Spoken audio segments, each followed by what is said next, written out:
Good morning, ladies and gentlemen, and welcome to the December meeting of Durham County Council's County Planning Committee. My name is John Robinson. I represent the ward of Setchfield and Fishburn, and I chair the Planning Committee. I have with me this morning Councillor Fraser Tinsley, the Vice Chairman of the committee, who represents Willington. If for any reason my connection goes down, Councillor Tinsley will take over as chair of the meeting until I rejoin. Ladies and gentlemen, please, as normal, will you switch off all your microphones at mute unless you are speaking, and as normal, please, begin by introducing yourself and which ward you are representing. This morning we have with us, and may I thank them for joining us, Neil Carter, Ian Croft, Colin Hardy, Laura Eading, Henry Jones, Andrew Winch, John McGargle, and other officers of the County Council. Their role is to present the applications. And we also have with us a number of objectors and supporters. To all of them, welcome to this planning committee.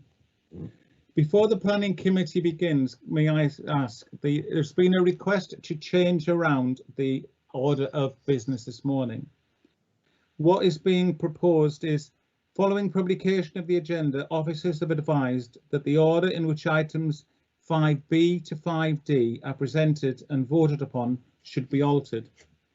So what is being proposed is we continue to take item 5A, the land at Akley Heads, Durham, as the first one. Then after that, the following order. First, the works at Raby Castle. Second, the housing scheme at Gainford. And third, the housing scheme at Staindrop.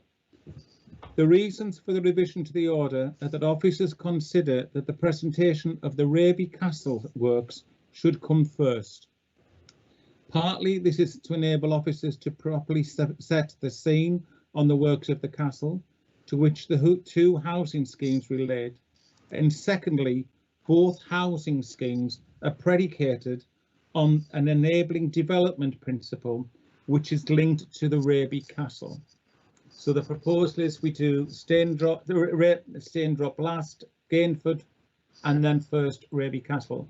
However, Councillor Mr Richardson, you would like to present to the members an alternative way of dealing with this morning. So Councillor Richardson. Thank you, Mr Chairman. George Richardson, Barnard Castle East. I've been requested from Staindrop Parish Council that they go first before Gainford, because what they have to say about the enabling development is applicable to both, and they would like that in first if it's possible, please. Thank you. Okay. So that is Councillor Richardson's proposal. I have Councillor Mr Wilkes, you would like to speak?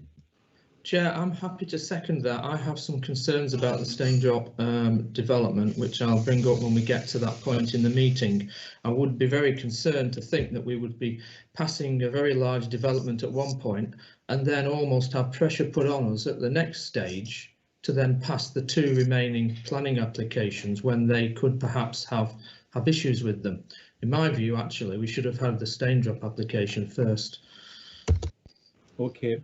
So everybody's happy that Raby Castle goes first, but that at the moment there's a proposal to change Staindrop and Gainford around. Do I have anybody who is wishing to speak? Okay, Neil, can we go into a vote, please? You normally do the vote, so can we go into a vote on Ian? Ian, you'd like to come in first. I leave you saying Councillor Mr Atkinson wishes to speak. Jim? Sorry, Chair, I just wondered if Gainford had anything to say about that. I haven't got a problem with George's proposal at all, but I'm not hearing anything from anyone else. I am looking for Gainford, and I don't believe there will be anybody objecting present, because what I've been told, it is a written statement by the objector, but I will check. Jim, is Dr Abigail Walker with us? No. So no, Jim. So there's nobody actually speaking at Gainford. The speaker in favour is speaking actually for both Staindrop and for Gainford. Okay, thank you for that, Neil, and thank you, Ian, for pointing that I'd missed Councillor Atkinson. Neil, would you like to do the vote, please? Chair, just before we do that, I wonder if it's appropriate to hear from the officers just by way of explanation as to why the running order is proposed as it is before we sort of decide whether it's going to be changed. Very good. Okay, Mr. Innes, Andrew. Yes, thanks, Chair. It was simply the order in which we'd, put our presentation together. So it was as much a technical issue at our end as much as anything else. I think that the premise that the castle goes first is we think important. We've managed to work on things in the background, and we found a way that we think we can do Staindrop first, followed by Gainford, if that is the preference. Thank you. So the vote is on whether we go Staindrop first and then Gainford, or Gainford and Staindrop. Councillor Richardson would like us to stay with Staindrop. OK, Neil, could you take the vote, please? Yes, Chair. Sorry, just one further thing. I'm struggling at the moment with the list of members that are in this meeting, I'm afraid. So can I just check which members we have before I go through the vote? So Councillor Atkinson, I can see you're here. Is Councillor Bell here? No, Councillor Bell. Councillor Clare, I think you're here. I'm here. Thank you, Neil. Thank you. Councillor Corrigan. Yes, I'm here. Thank you. Councillor Hawley.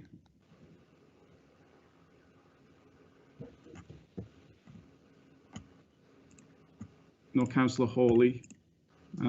Actually, Chair, sorry about this. I've just been supplied with a list of all members who are present, so I can go straight to the vote now. OK, thank you.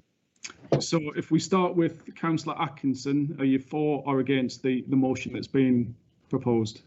I'm for it. Thank you. Councillor Clare? To the extent that I think what we're agreeing is an order which will go Raby Castle, Staindrop, Gainford. For the last three items, I agree with what I understand to be being proposed. Thank you, Councillor Clare. That's correct. Thank you. Councillor Corrigan? Yeah, I'm for the proposal. Thank you. Councillor Hopgood? For. Thank you. Councillor Jewell? I'm for the proposal. Thank you. Councillor Lang? Agree the proposal. Thank you. Councillor Richardson? For. Thank you. Councillor Tinsley? For. Councillor Wilkes? For. Thank you. And Councillor Wilson? For. Chair, that's unanimous. I don't think you need to have to tell us, Neil, that was unanimous, so we will alter the agenda. Thank you for your time, Neil. So we'll begin item. Ian, can we go straight to the meeting? The first one is thank you very much, Councillor Richardson. I do apologise for not thanking you, George. Apologies for absence. Yes, Chair, we have apologies from Councillors Bell, Hawley, Shield, Shuttleworth and Simpson. And substitute members? We have Councillor Hopgood as substitute member for Councillor Simpson. Thank you. Even though I've already said it, good morning and welcome to Councillor Mrs Hopgood. Any declarations of interest? If not, minutes of the last meeting, can we agree the minutes of the 3rd of November? Agreed, Chair. Thank you, Councillor Jewell, seconded by Councillor Lang. That's fine. OK, applications to be determined. Item 5A, the land at Akley Heads, Durham. And can I welcome Colin Harding? Good morning, Colin. You're going to do the presentation, aren't you? Yes, good morning, Chair. Just bear with me, I'll get it loaded up.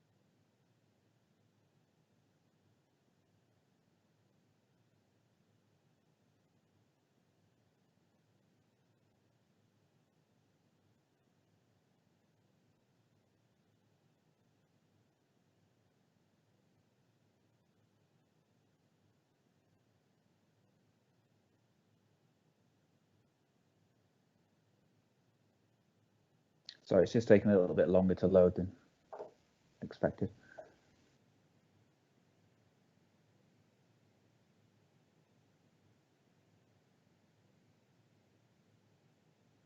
Is that now visible to everybody?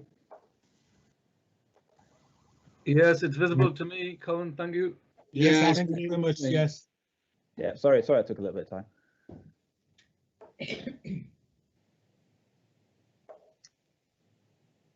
So this is item 5A on your agenda.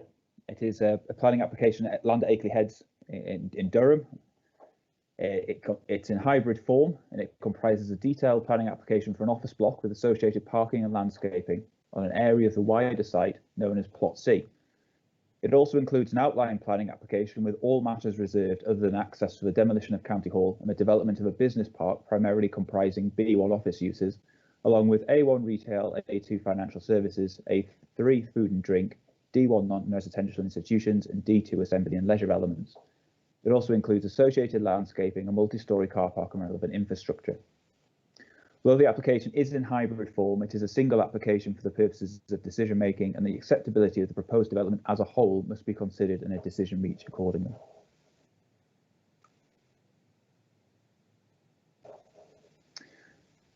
The site is outlined here in red. County Hall can be seen in yellow in the southwestern part of the site. Sorry, southeastern part of the site. To the southwest and northwest of County Hall are existing surface car parks. The white areas in the northeastern part of the site are the former bowling greens, tennis courts and hockey pitch. To the northwest of these is located Plot C on the site of the former school, since demolished. Areas shown green are predominantly woodland, which contains a network of formal and informal pathways. Salvers House, the River Green Centre and Police HQ are visible on the periphery of the site, along with other office and commercial properties to the northwest of the site boundary. To the west of the site beyond the road lies University Hospital of North Durham and a residential development. The applicant's ownership reaches beyond the site to the south towards the former DLI Museum and to the east to further green open space. This aerial photograph illustrates the previously developed parts of the site and the way in which they are situated within existing woodland and parkland. County Hall and its associated surface car parks can be clearly seen. The pale area in the northeast is the former hockey pitch, and the previously developed area in the north of the site is the location of Plot C.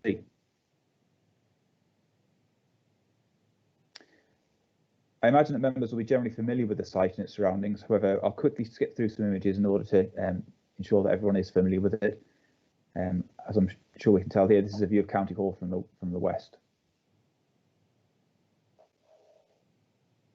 This is a view from the visitor car park looking towards the main entrance to the site.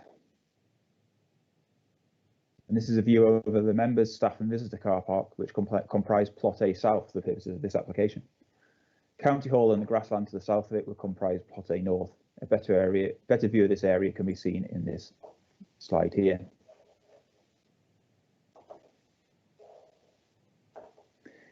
This is a view of an area of land that lies to the south of the visitor car park and approximately equates to the small area of greenbelt land that falls within the site but outside of the County Durham Plan Policy 3 allocation as referred to in my report. This is the area of the site informally known as the taxation car park on the north side of County Hall. This is the proposed location of the multi-storey car park. This view is looking over the area of the car park informally known as the ranks and would form the location of Plot B.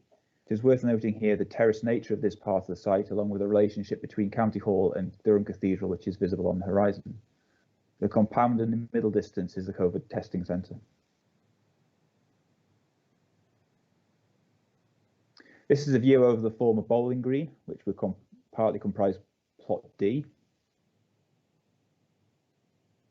And this is a picture of the former tennis courts at Akley Heads. This is a photograph of the former hockey pitch, which has more recently been used as an overflow car park. It also now hosts telecommunications equipment.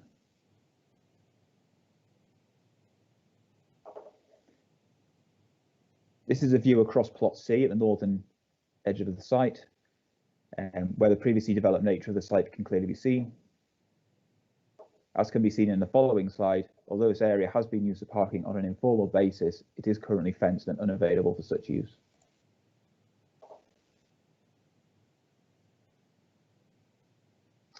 The following slide show an indicative idea as to how the proposed master plan might be delivered. Here can be seen plot C in the north of the site having been built out, along with plot D on the former bowling greens. This is followed by elements of plot B having been implemented and County Hall being demolished.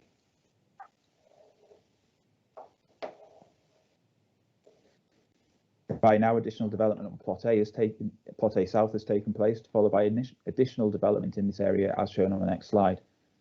It's also worth noting how car parking provision and landscaping moves and develops at each stage of the master plan in order to ensure that sufficient capacity remains at all times.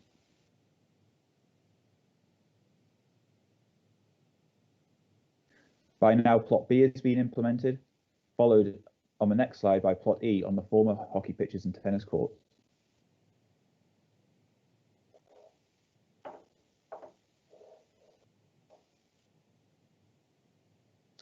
Now, plot A North in the multi-storey car park have been delivered and the master plan is completed on the next slide with the delivery of the final buildings on plot A South.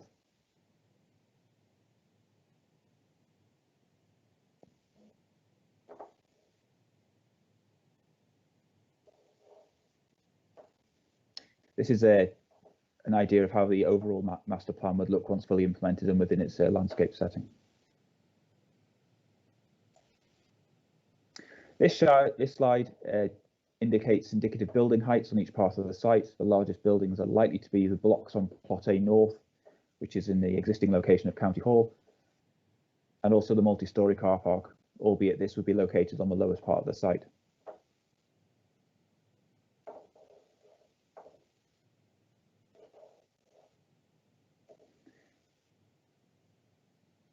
This is a detailed plot layout for plot C, showing the building at the northern part of the site with parking adjacent and to the south. At the southern part of the site, the SUD's infrastructure can be made out.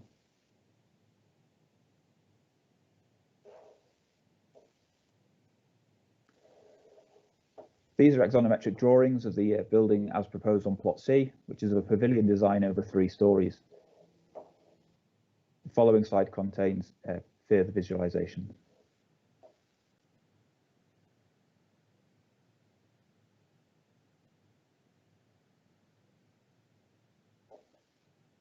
A number of representations have been received in relation to this application. Councillor Liz Brown submitted comments and requested the application be heard at Planning Committee. She raised concerns relating to public transport provision, the need for the multi-storey car park, lack of consideration of the renewable energy sources, the need for the office space, the apparent rush nature of the submission, the design of plot C, infringement on the green belt, and question whether the application fully complied with County Durham Policy 3. City of Durham Parish Council object. Although the principle of a prestige business park is supported, concerns are raised with regards to the specific proposal presented, how it accords with planning policy and the content of the application. In terms of external statutory consultees, Highways England, Historic England and the Environment Agency have raised no objections. However, Sport England have objected to the proposals. Following the receipt of the Sport England objection, which was originally made on the grounds that the application didn't make any provision towards meeting the requirements of County Durham Policy 3 in relation to reprovision of existing former sports facilities within the site. The applicant did produce additional work on that, looking at what the current provision is and what might adequately mitigate it. Sport England were then consulted on that additional information, which is all included within my report. And we have this morning received a further comment from Sport England on that information. Briefly summarised, they are maintaining their objection to the proposal. They feel the mitigation package proposed doesn't meet the requirements of Policy 3, but they do accept the sums proposed within it. They're concerned there's been no direct engagement with sports governing bodies. And they themselves have spoken to England Hockey, who have advised they would want to see the current facilities at Durham School improved, including floodlighting, but they have concerns that may not be possible due to the site-sensitive location. England Hockey have also advised Sport England that they believe an alternative scheme at Woolsingham School might be an alternative.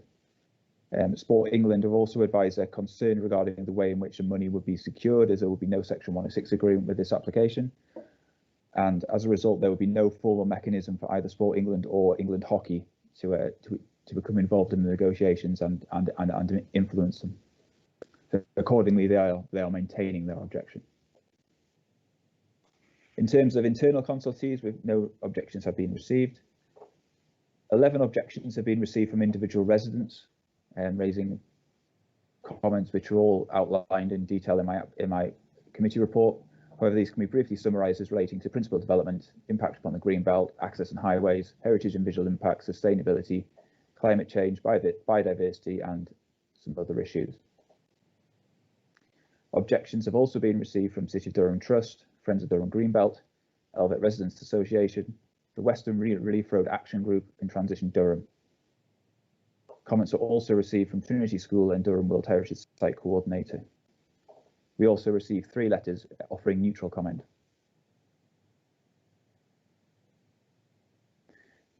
The key planning policy with regards to this particular application is County Durham Plan Policy 3, which allocates the site for employment purposes, the detail of which I've outlined in my report, and I've assessed the application against it and all other policies. In principle, officers believe that this application would accord with the policy. The inclusion of ancillary uses has been questioned by some objectors to the scheme. However, we believe that this would not be contrary to this policy. In terms of harm to heritage assets, officers conclude that the proposed development would lead to less than substantial harm to designated and non-designated heritage assets. In accordance with relevant national and local planning policies, this harm should be weighed against the benefits of development. For clarity, these benefits are identified as amounting to the creation up to around 4,000 jobs once all plots are operational, as well as related construction jobs and indirect temporary jobs during the construction period. And obviously the wider economic benefits that the development of a prestige employment site within the city would bring. It is considered that these benefits would outweigh the less than substantial harm identified to heritage assets, and accordingly the application would comply with national and local planning policies in this respect. The application otherwise considered to be in compliance with the relevant policies within the county, both the County Durham Plan and the City of Durham Neighbourhood Plan. Officers are minded to support the application. However, the outstanding objection to the development by Sport England would require that it be referred to the Secretary of State prior to a final decision being issued. As a result, it is recommended that the committee is minded to approve the application. Before I conclude my presentation, there's a brief update to some of the conditions I'd just like to make members aware of. I would like to propose an additional condition relating to car parking management enforcement. I did recommend a condition be attached in relation to plot C. I also meant to include such a condition for the rest of the site, but omitted it in error. So I would request that members, if they are managed to approve the application, also include this additional condition. In terms of wording of 2 of the conditions, I've already proposed in relation to condition 2, which restricts the level of retail floor space. Officers consider that it should be strengthened to ensure that all non-office town centre uses proposed, which are the ancillary elements, are also restricted, but that would then ensure that they do indeed remain ancillary to the main office uses. And in regard to condition 22, this currently requires the applicant to submit all reserve matters applications within 3 years. This is a simple drafting error. That should have read 15 years, which is more appropriate given the phasing time frame set out within the application. So I would like to amend that condition to require 15 years for submission of reserve matters as opposed to simply 3. And that concludes my presentation. Thank you, Colin. Thank you as always. We now have our procedure now is that we move on to the local parish council. So can we welcome Councillor John Ashby on behalf of Durham City Parish Council. Mr. Ashby, as always, you've got 5 minutes. Mr. Croft will give you a warning when you've got 1 minute left. So over to you, Mr. Ashby. Good morning. Well, good morning, Chair, and thank you, members. And may I start by congratulating Colin on his very clear and comprehensive presentation. The City of Durham Parish Council is very supportive of the principle of Akley Heads developing as a prestige business park, and we've confirmed this by allocating the site in our neighbourhood plan. COVID-19 has greatly increased the appetite for home working rather than office working, but we welcome any steps that might offer up to 4,000 high quality jobs for County Durham. And the master plan phasing will enable periodic reviews of the longer term changes in work practices that follow COVID. Many of the issues that needed to be raised at the time this planning application was submitted are now settled by the very welcome formal adoption of the County Durham plan. Similarly, we are pleased that the County Council has issued its decision statement on our neighbourhood plan, clearing it for referendum to be held. Regrettably, we disagree with some instances of the way the neighbourhood plan's policies are presented to you today, the most material being that policy T1 of the neighbourhood plan is brushed aside, whereas there are very substantial parts of the policy which were left in place by the examiner, including the need to propose improvements to walking, cycling and public transport in the area around the development, and stipulations regarding design and priority for different modes within the site.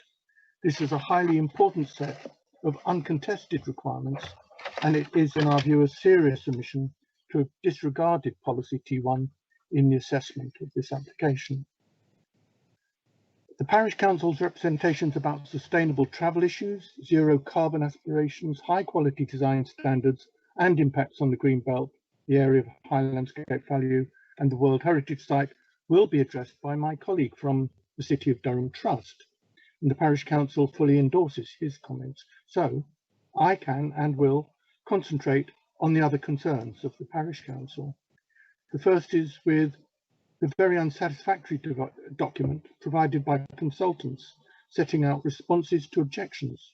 It consists almost entirely of repeated statements taken from the very documents to which the objections were made. In my opinion, the County Council's own officers would have done a much better job. As a result, we urge you to place no reliance whatsoever on that document in coming to your determination of this application today. And this saves any need for me to take you through its innumerable misrepresentations today. The second of these concerns is in fact dealt with by the remarks that Colin's just made about condition 2, but I'll explain them so that members know why we are pleased with what he said.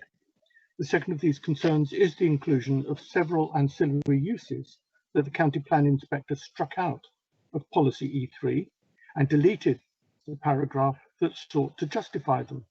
He judged that in principle, these are town centre uses, and he says, and I quote, if genuinely ancillary uses, such as a small cafe, a convenience store, or a creche were proposed, they could be effectively considered in the context of policy 9 relating to main town centre uses.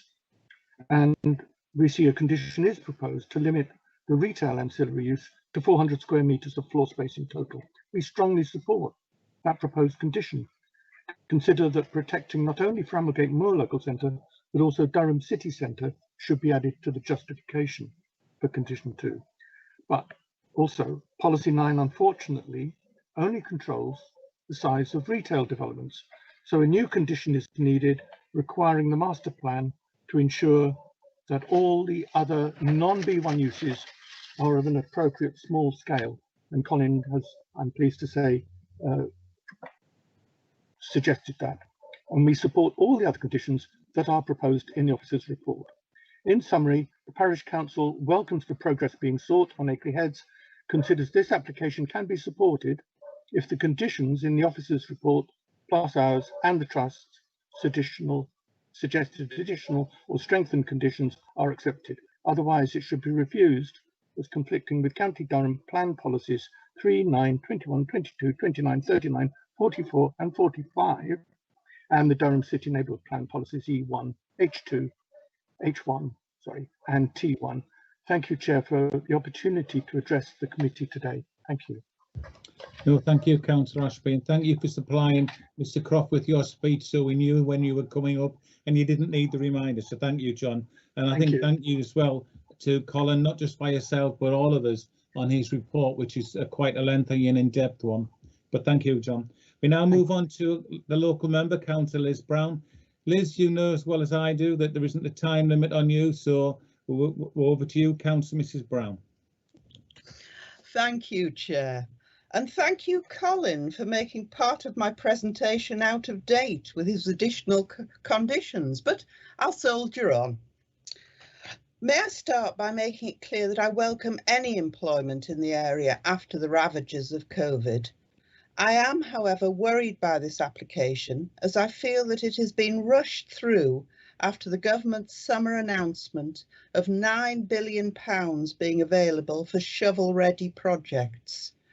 When this project was first discussed with us, the local councillors, we were told that the applications would be phased in through several detailed applications. I was very surprised to see it coming through as one hybrid application. I feel that in their race to get this application part funded, Durham County Council have perhaps not factored in the impact that COVID and working from home will have for generations to come. Perhaps we won't need such a large area of office space on one of the main routes into Durham. I am also concerned about the ancillary uses that may be used to fill the space, to the detriment of Durham City and the Arneson Centre. I am particularly disappointed by the plans to build on the green belt to the south of the site. The outline development for 2 office blocks of up to 4 stories on Plot A was within the sightlines of Durham Cathedral and Castle, a World Heritage Site. Most of the reservations from both myself and residents are centred on 2 areas, sustainability and traffic problems. Why does a county which is looking to be carbon neutral in 30 years' time have a 7.5-storey car park within the outline plans? Why are there no bus and cycle routes within the site? I had hoped to see park and ride bus stops within this development, together with dedicated bus lanes and cycle routes. Why is there no mention of sustainable energy sources in the detailed application which is before us? Looking at this makes the council's green credentials seem rather tarnished. As local councillor, I think that Durham County Council should have started with a detailed application for Plot C and then continued putting in applications based on how the worst recession in 300 years plays out. But that is not the application we have before us. I called it before the committee so that the committee could consider imposing conditions that would be needed in order to make this hasty application acceptable to residents. Officers have already placed some conditions on the approval, and my colleague on the City of Durham Parish Council has suggested a couple more. I particularly welcome his suggestion that all non-B1 space curtailed to protect Durham City Centre, but I note that the officers agreed with him. I would like special consideration given to conditions 16, 17, 18 and 19, and an emphasis put on public and active transport, which I hope would go some way towards alleviating the fears of local residents. It would be good to have a travel plan which is adhered to, as others in the area have not been. I also wonder whether it would be possible to impose a condition requiring developers to put money towards developing cycle lanes in the area. I would also hope that all the development on this site would be carbon neutral, with sustainable features built in, not an afterthought as at the new County Hall building. This is not a perfect development, but with a little thought and judicious tweaking, it may be one that Durham could be proud of. Thank you. As always, thank you, Liz, and you've given us thought. Can I ask Colin, apologise, Mr. Harlow, if you don't mind, I'll bring in Colin because there's a couple of things there that Councillor Brown and Councillor Ashby asked. Colin, would you like to comment on them? And then we'll bring in Mr. Hurlow from the City Trust. Yes, thanks, Chair. I'll keep it brief. I think with regard to the Parish Council's comments relating to City of Durham Neighbourhood Plan Policy T1, I don't believe I disregarded it. It is within the report, although I do accept that perhaps I could have been a little bit more explicit in my conclusions on it. I think in order to provide greater clarity, really. In terms of policy T1, insofar as it can be afforded weight, it imposes no requirements beyond County Durham Plan and National Planning Policy Framework requirements in this respect. I think in terms of these sort of the issues it raises in terms of providing for various modes of transport, etc.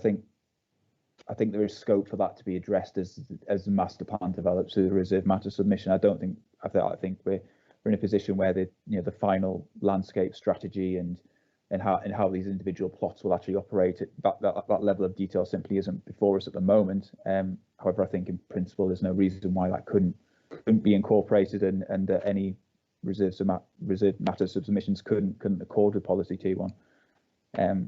I think to be clear, I believe that City Durham Neighbourhood Plan Policy T1 can be afforded significant weight, but only in the context of the changes recommended by the examiner, which I accept do not apply to all parts of that policy, which I have set out in my report. In terms of the comments of Councillor Brown, I think in terms of her comments regarding the green belt, although a portion of the site is currently within the green belt, and that's primarily plot A South, which is the existing car parks there, is the visitor and staff car park.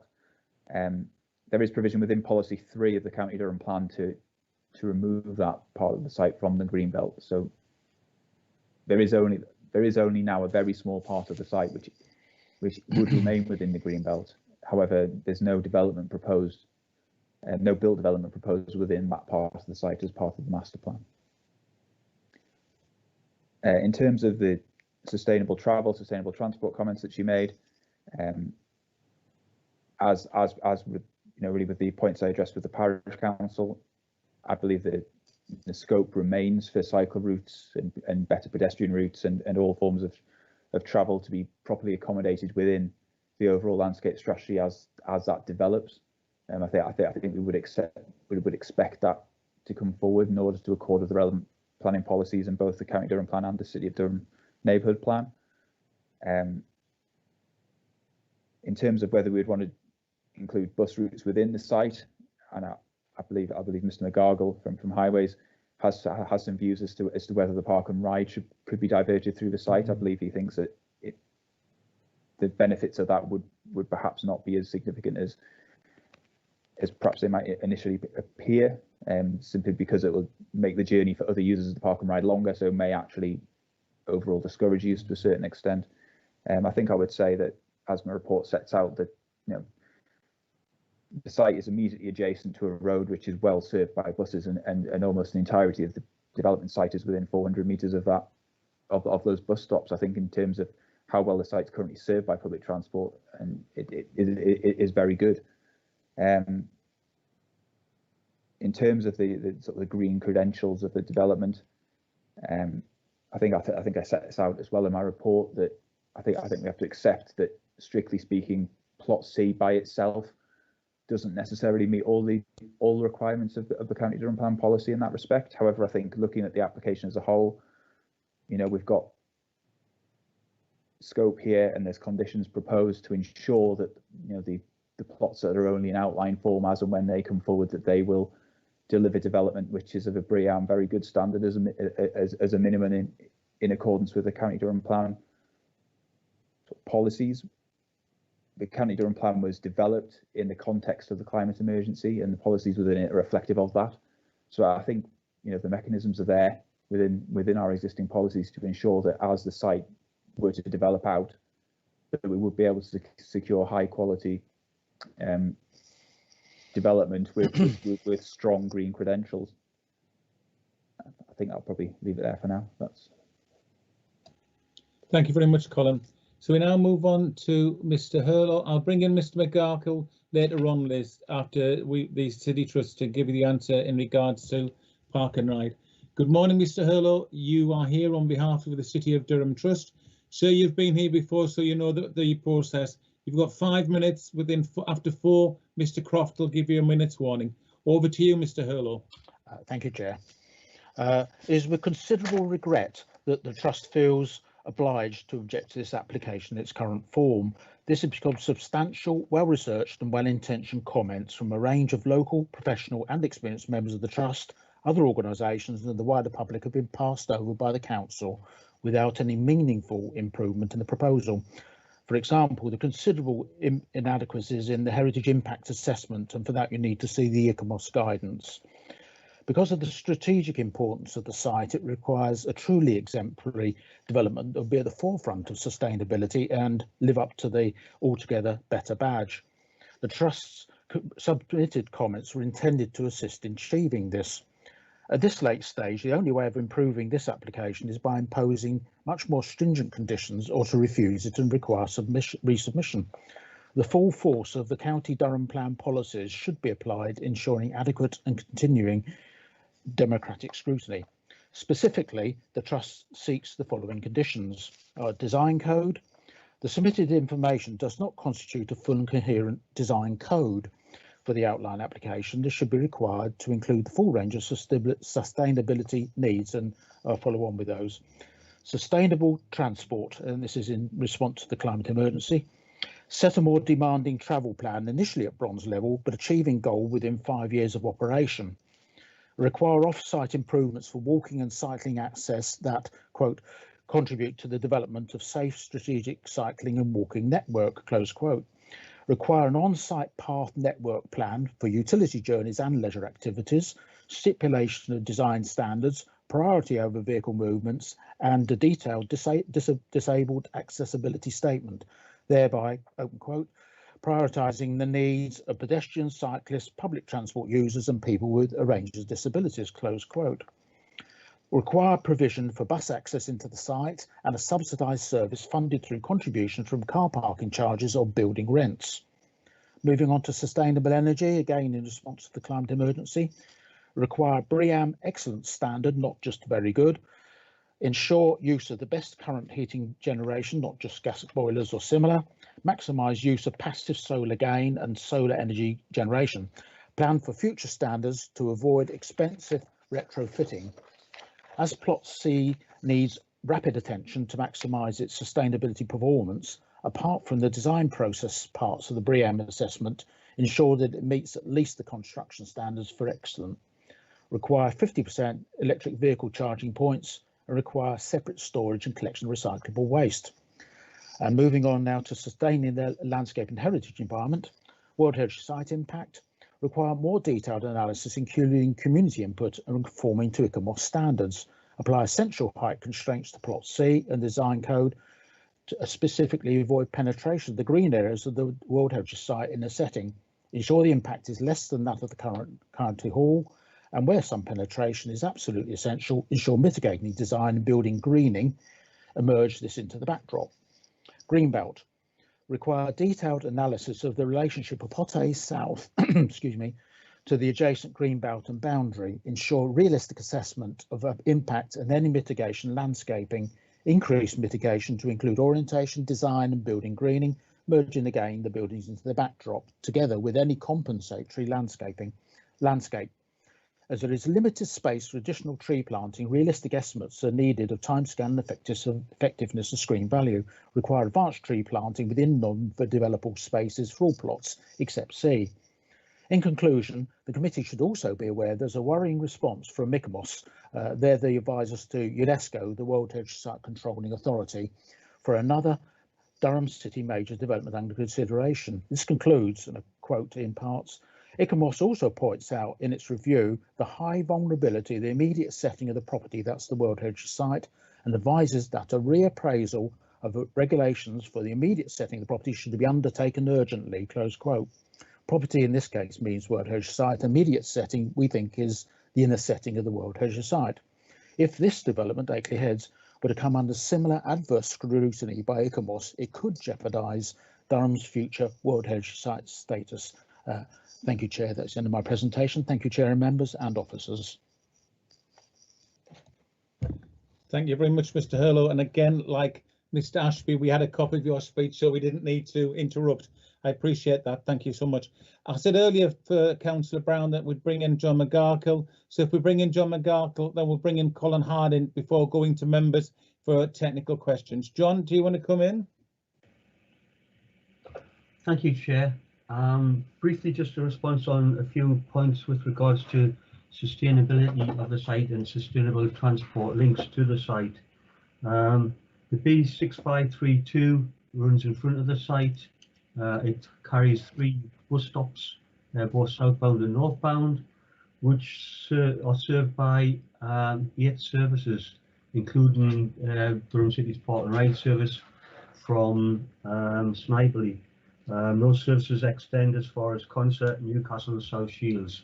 So it's quite extensively provided with public transport services. Most of the site, as Colin has suggested, is within 400 metres of the bus stops on the B6532. So as far as public transport is concerned, it's one of the better supplied sites for public transport. With regards to some of the other points that have been raised in terms of sustainability, we have asked for a condition for parking control within the site itself, and demand management techniques such as controlling parking within the site do promote or result in promotion of sustainable transport use. Question of use of electric charging points suggested that 50% of parking should be electric charging points. We actually think that most charging for electric vehicles will take place at a person's place of residence before they make the journey. That's what most charging will do. Most journeys are going to be short journeys in electric vehicles, under 5-mile journeys. So we don't feel the need to sort of request such high levels of electric charging points for the development. As Colin has alluded to, the application is outlined, so the internal links within the development can be provided for pedestrians and cyclists, and there are external links both off-road and on-road for cyclists around the development. Thank you, Chair. Thank you, John. Colin, would you like to come in to respond to the City of Durham? Yes, thank you, Chair. Just a few comments. I think many of the points made by the trust are, I think they show admirable ambition, but I think go beyond what's required by a planning policy. And I think that's in terms of determining the acceptability of this proposal in planning terms. That's a key issue. For example, BREEAM excellence, whilst I don't dispute that would be a very admirable achievement, but unfortunately the policy only requires very good. So that's a standard we have to hold this particular application to in determining its acceptability. Similarly with the electric vehicle charging points, 50% is significantly beyond what's set out in the council's adopted parking standards. So again, the reasonableness of insisting on provision beyond that is perhaps unreasonable. In regard to this impact on heritage assets and the World Heritage Site, the application is accompanied with a detailed analysis and based on the scale parameters set out within the application, including a heritage visual impact assessment. Neither Historic England nor the County Council's own design and conservation officers raised concern with the methodology of this piece of work, and both agreed with the conclusions within it that that the harm of this development upon the World Heritage Site and other heritage assets would be less than substantial. I think further consideration of impact would require specific design information to be available, and we don't have it at this stage. But any reserve matter submissions will be tied to the scale parameters set out within the application as it currently stands. So I think the heritage work which has been undertaken so far provides a reasonable and thorough assessment of the likely impacts. Obviously, if the application were approved and we were to get reserve matter submissions in the future, we would obviously be holding them to a similar level of scrutiny to ensure that the impacts are what we think they will be. In terms of the ICOMOS comments, I think with regards to those, I would advise they are relating to another proposal, not to this proposal. So I think we need to be cautious about sort of carrying over conclusions on one development on one site onto a completely different development on a separate site. I think it's very important we consider this on its merits. Okay, thank you, Colin. We now move on. I've got nobody asking a question of yourself, so can we move on to Joe Robison, who's here to speak in favour?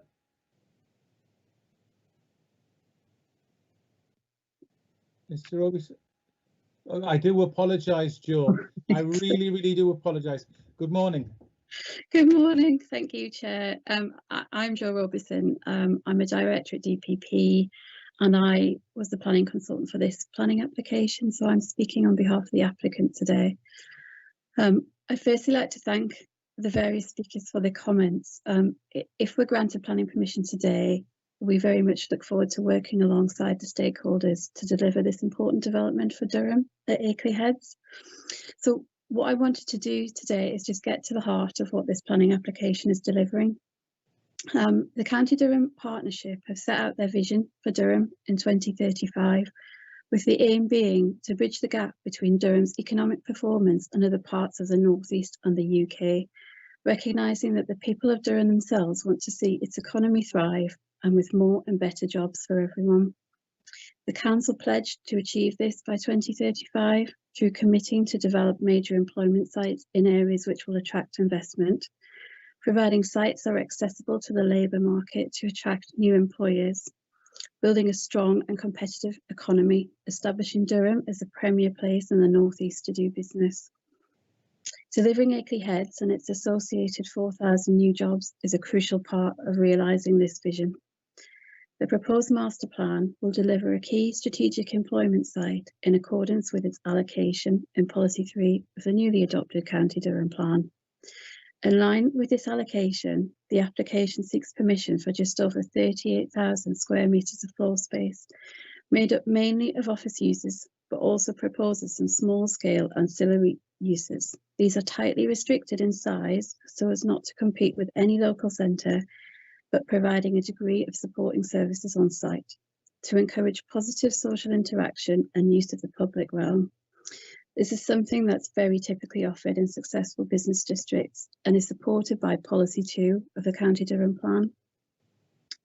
In providing a high quality modern central business location in a parkland setting, but also within walking distance of a mainline train station, this gives Durham a unique work and lifestyle offering, which will allow Durham to compete on a large scale with an offer unlike anything else in the regional office market. It also gives them a unique opportunity to retain talented graduates from local colleges and universities. The majority of the master plan is an outline, with the detail of most of the plots to come forward for assessment and scrutiny at a later reserved matter stage. However, further plans, detailed plans, are submitted now for Plot C. This is the first plot to come forward on site and will act as a catalyst for further development. Funding of £6 million has been allocated from the LEP, which will facilitate the delivery of this catalyst building. It's purposely being brought forward early to kickstart investment, generate market interest, and showcase that Durham really is open for business. Just to address some of the points in relation to the overall design, The project team have worked on this for a while now and very carefully considered the scale and massing of the development, taking into account all of the constraints and opportunities. There are appropriate maximum parameters set to ensure that there will be no negative impact in terms of heritage and landscape at later reserved matters when they're scrutinised further. In terms of sustainability, a truly sustainable development was delivered across the master plan as a whole, with a condition being recommended for the submission of sustainability statements as part of all future reserve matters to ensure this is the case. Walking and cycling routes are enhanced and lit. Park and ride bus stops are located to the north, as well as a requirement for a travel plan for each plot. We're recognising that a number of the comments relating to the Greenbelt have been raised. However, with the adoption of the plan, there's very little of the Greenbelt left within the red line. Overall, just to conclude, the proposed development will help realise the county's economic growth ambitions by delivering over 4,000 new jobs, which is a significant economic benefit for Durham. It will offer an entirely unique business location within a mature parkland setting, allowing Durham to compete robustly for large investors, new businesses, and create new and better jobs on a significant scale. And it will showcase the city as being open for business. The proposals are compliant with policies contained within the adopted County Durham Plan and the emerging City Neighbourhood Plan, as well as delivering on pledges made by the County Durham Partnership, and therefore the application should be approved. Thank you. Thank you, Ms Robertson. Thank you very much. I've got the solicitor Neil wishing to speak on this matter, this application. Neil. Thank you, Chair. It was simply to address something that Councillor Brown asked for in terms of additional condition. If I understood her correctly, she invited members to impose an additional condition should this application be approved, to require the developer to pay money over to the planning authority for cycling lanes. Was simply to say that isn't a condition that the council can lawfully impose, I'm afraid. Thank you, Neil. So we've now had the objectors and we've now had those supporters. I've had nobody raise that they wish to do a technical question. So can we go straight into the debate, members? Does any member wish to come in first?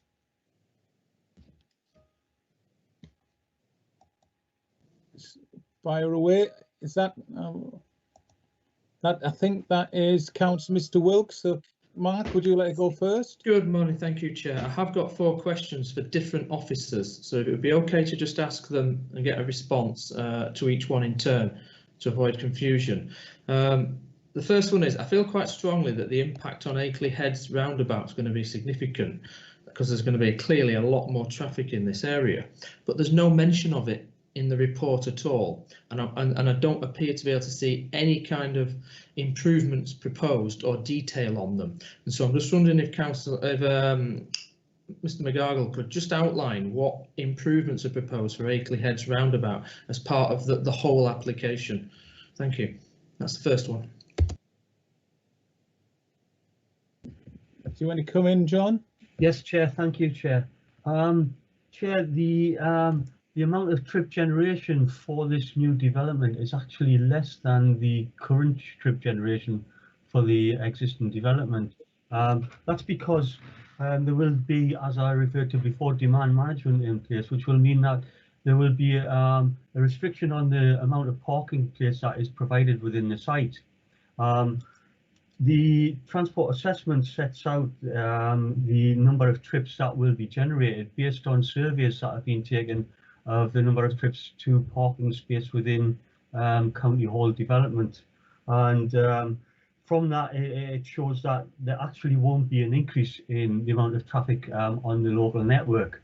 As a result, there's no requirement for mitigation for Akley Heads roundabout. Thanks, Chair. Thank you, John. Okay. Question 2, Councillor Wilson. Yeah, thanks for that. I'm not 100% convinced on that I agree with everything the officer said, but I do respect his knowledge and understanding of this. The second point I've got is in relation to Plot C, which currently has hundreds of cars parking on it, and this includes parking for staff at the nearby Trinity Special School.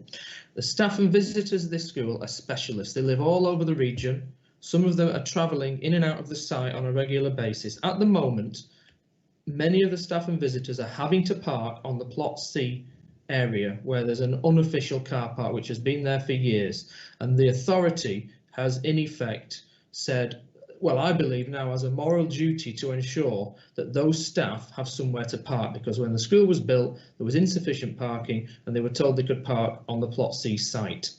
So my next question is, where are we proposing to ensure that these staff who are doing extremely difficult jobs in an extremely difficult environment, travelling from all over the region, so can't just come in on public transport, etc., or even necessarily come in on the park and ride because of the distances and because they're travelling to different places, where are they going to park? We were given promises from the very highest level of Durham County Council when we discussed this over the last few years, that someone would come to us in advance of this application coming with detail as to where those staff and important specialists were going to be able to park.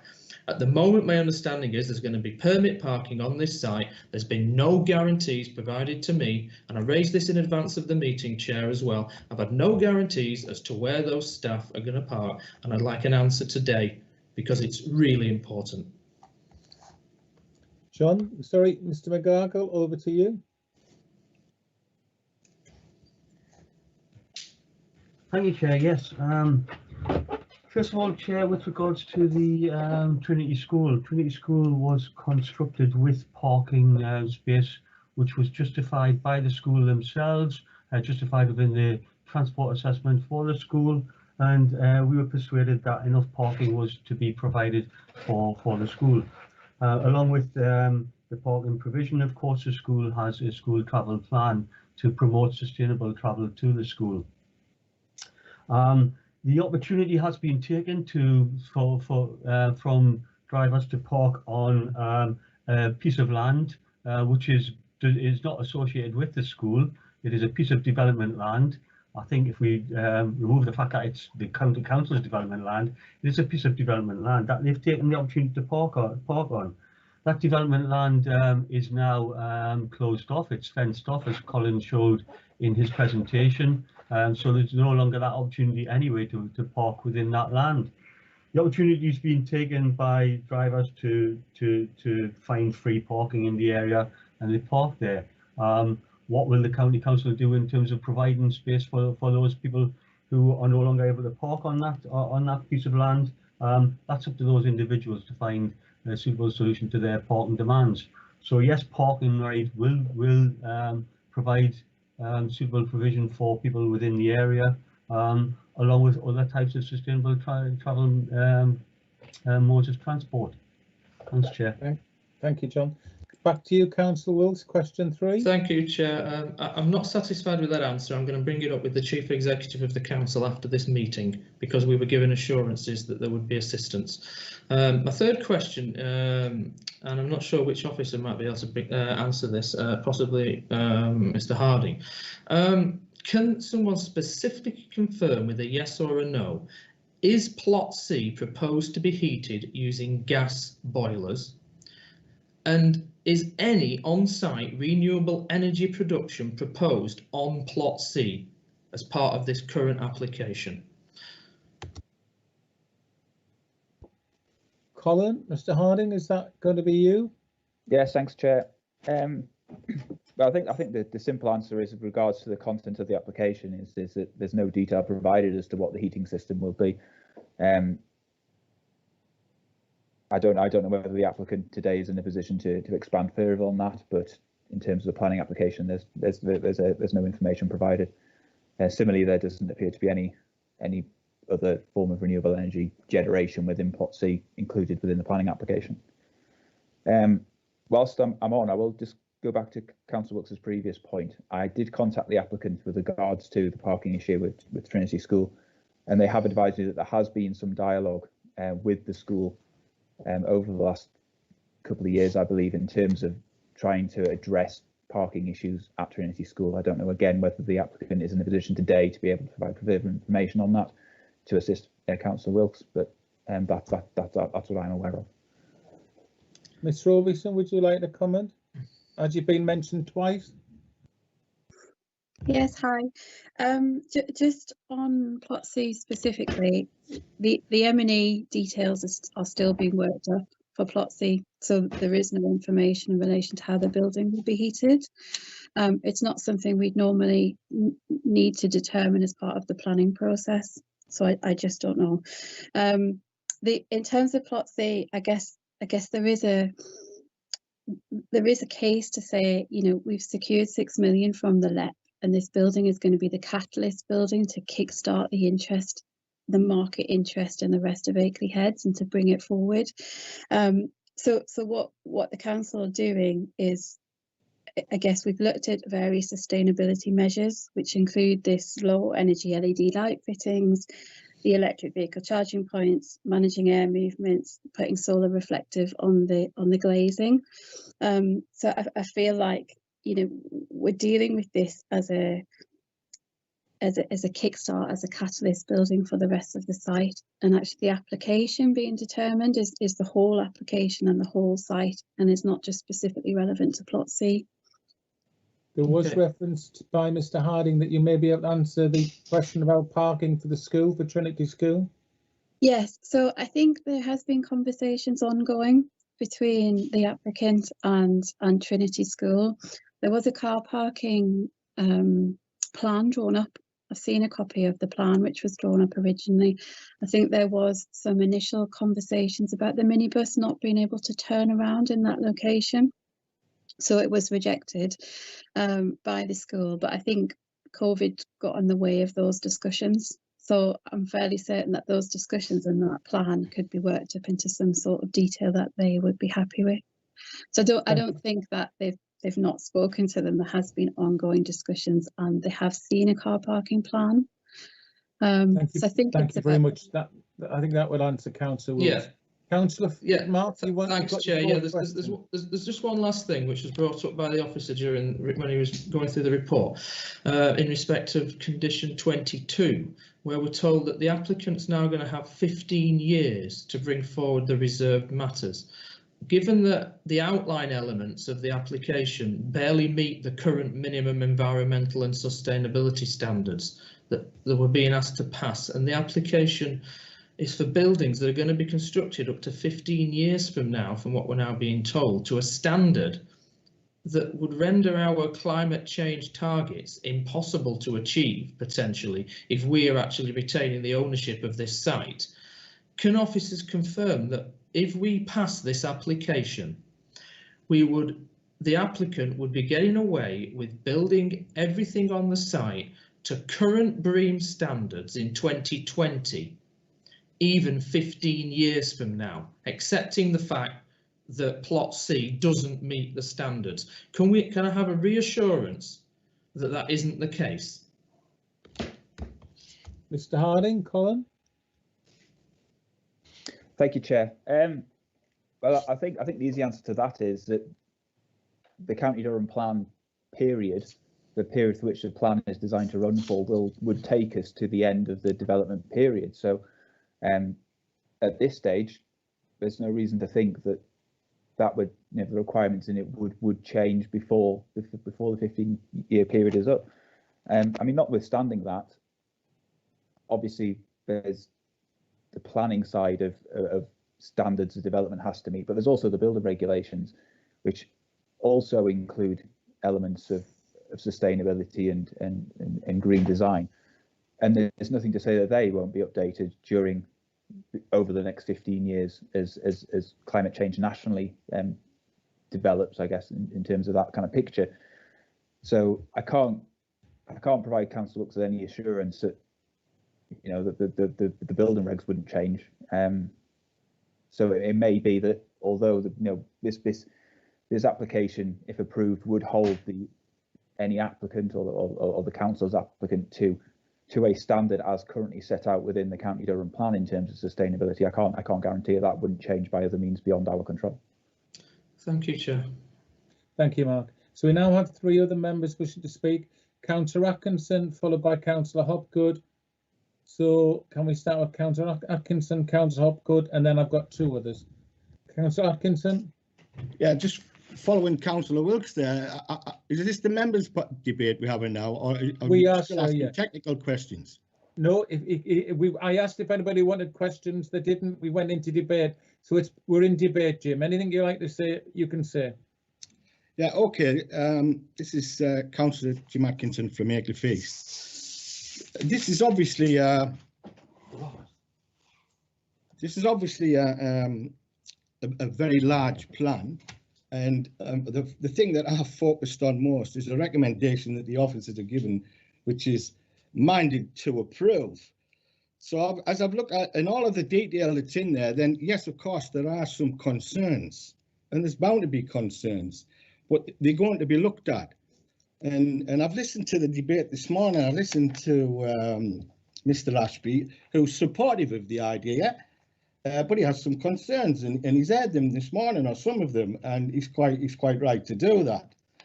There are other concerns. Councillor Brown, I think, has alluded to COVID and the use we make these days of remote and office space and things like that. Again, a little bit of guesswork. What's going to happen? We don't know what's going to happen with COVID, and we don't know what the future is going to bring. And this brings me to the car parking as well, and the electric vehicles. Again, planners have to make something. They have to have a starting point. They can only guess the future to a certain extent, you know, and parking, who knows what's going to happen to parking in the future? Who knows what's going to happen to electrical vehicles? But what we've got in front of us now is a plan, and that plan's all we can work with. And I tend to do this all the time. I just try to focus on what's in front of me and the plan that's given to me and the recommendation that's given to me at the time. And from what I've listened to, on the day, I think going forward, there will be some problems. Planners will get some things right, they'll get some things wrong. If parking's wrong in the future, the building's wrong in the future, well, we might have to do something about it in the future, but that happens, and that's real life. As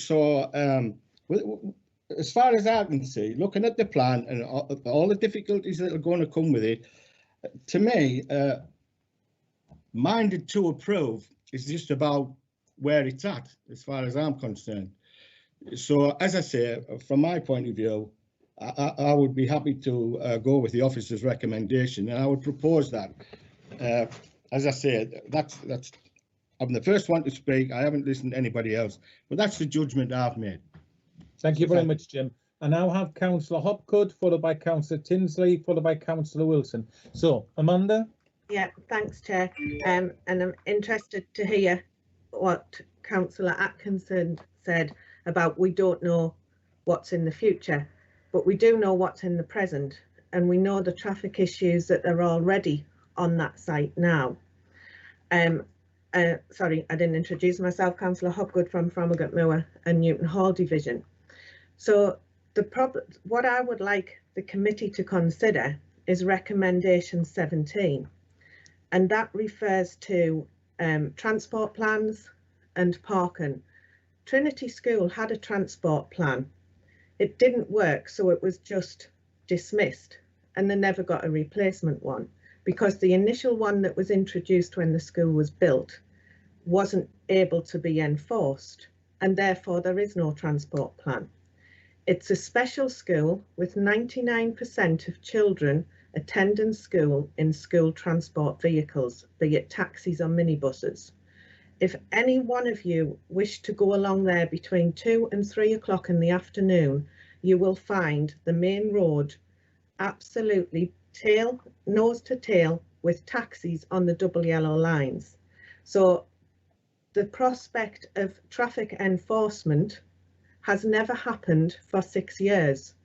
I find it unlikely that it's going to happen, and that is the reality. It's not something that might happen, that's the reality of what happens now. So what I'd like to be included within this is that the site that we're going to propose to build on, plot C, is the overflow car park. Whether it's informal or not, the cars exist, they are parked there for the school, and I would like us to include in the recommendation that adequate parking and a waiting area for school transport is included within the management plan for this site because it is important. It is a huge issue and it's a road safety issue. That road is the only road to a special school, this new building, the police headquarters, the River Green, and a huge new housing estate. It's got double yellow lines both sides, which are parked on consistently. And I'm also at a bit of a loss as to why with Net Park, we can put all of the infrastructure in place before we erect a building, but on Akley Heads we can't. We're not going to increase the footpaths yet, and we're not going to increase or introduce any bus service within the site or increase the cycling provision before the buildings are put up. Well, people are going to be working there first, and if we really want to be leading the way, then we should do it in the right way around. And I haven't heard anybody on this meeting this morning say that they're not in support, in principle, of a state-of-the-art business plan, business park. I think we all are. But as with everything, the devil's in the detail, and I do fear that some of the detail is missing here, especially around infrastructure and people's safety and some way of transport and moving forwards to cover the issues that we currently have, as well as the issues that we know are going to come forward. Thank you, Chair. Thank you. John, would you like to come in?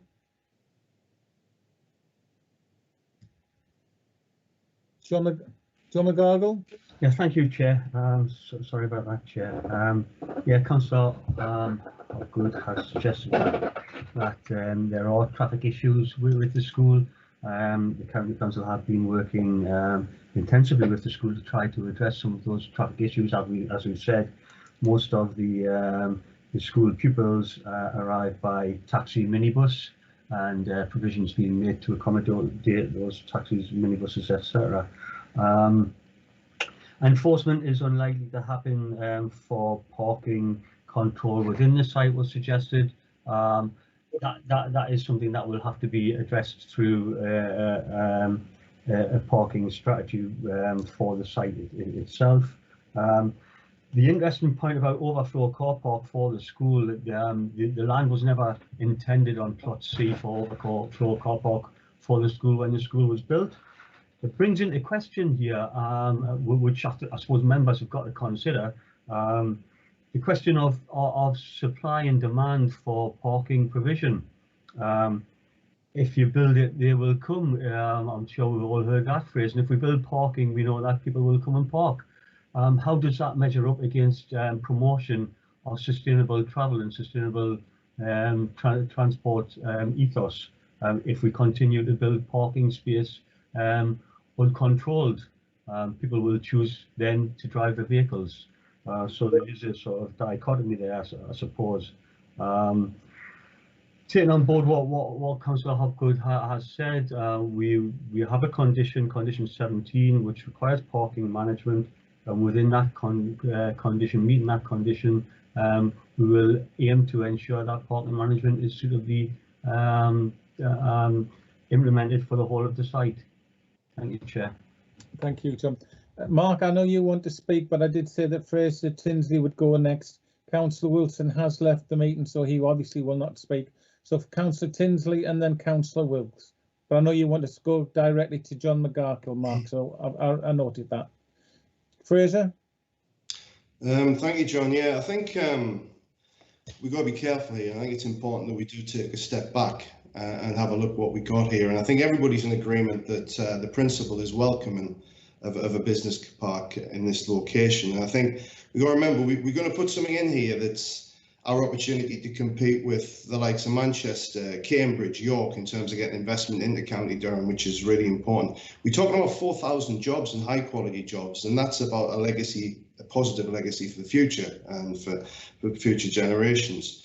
And I think if we are starting to talk about very specific issues about mechanelec on certain buildings or double yellow lines getting parked on in certain instances, there's a danger we could throw the baby out with the bathwater. I think that we have to be cognizant of the fact as we look at this. Just to move on to the specific issues that we've had here.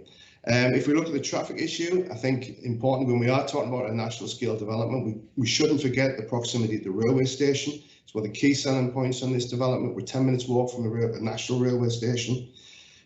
Buses, I think we've got some of the best bus coverage in County Durham, if not the best. There's a bus 8 services that's 2 or 3 minutes running past the site.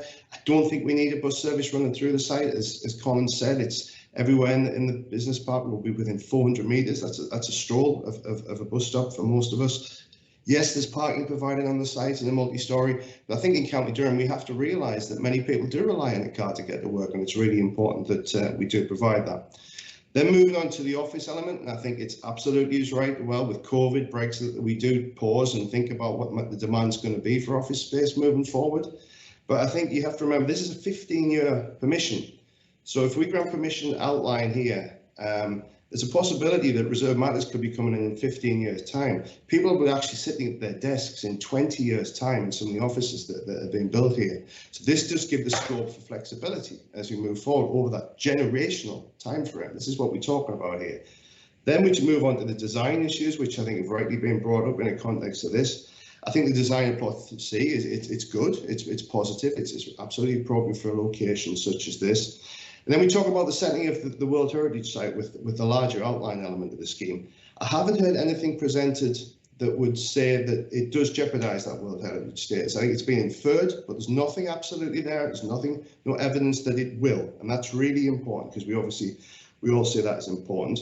Another thing is I do take comfort from the fact that Historic England haven't objected to this. They're independent of the council, so that does give me comfort in that regard.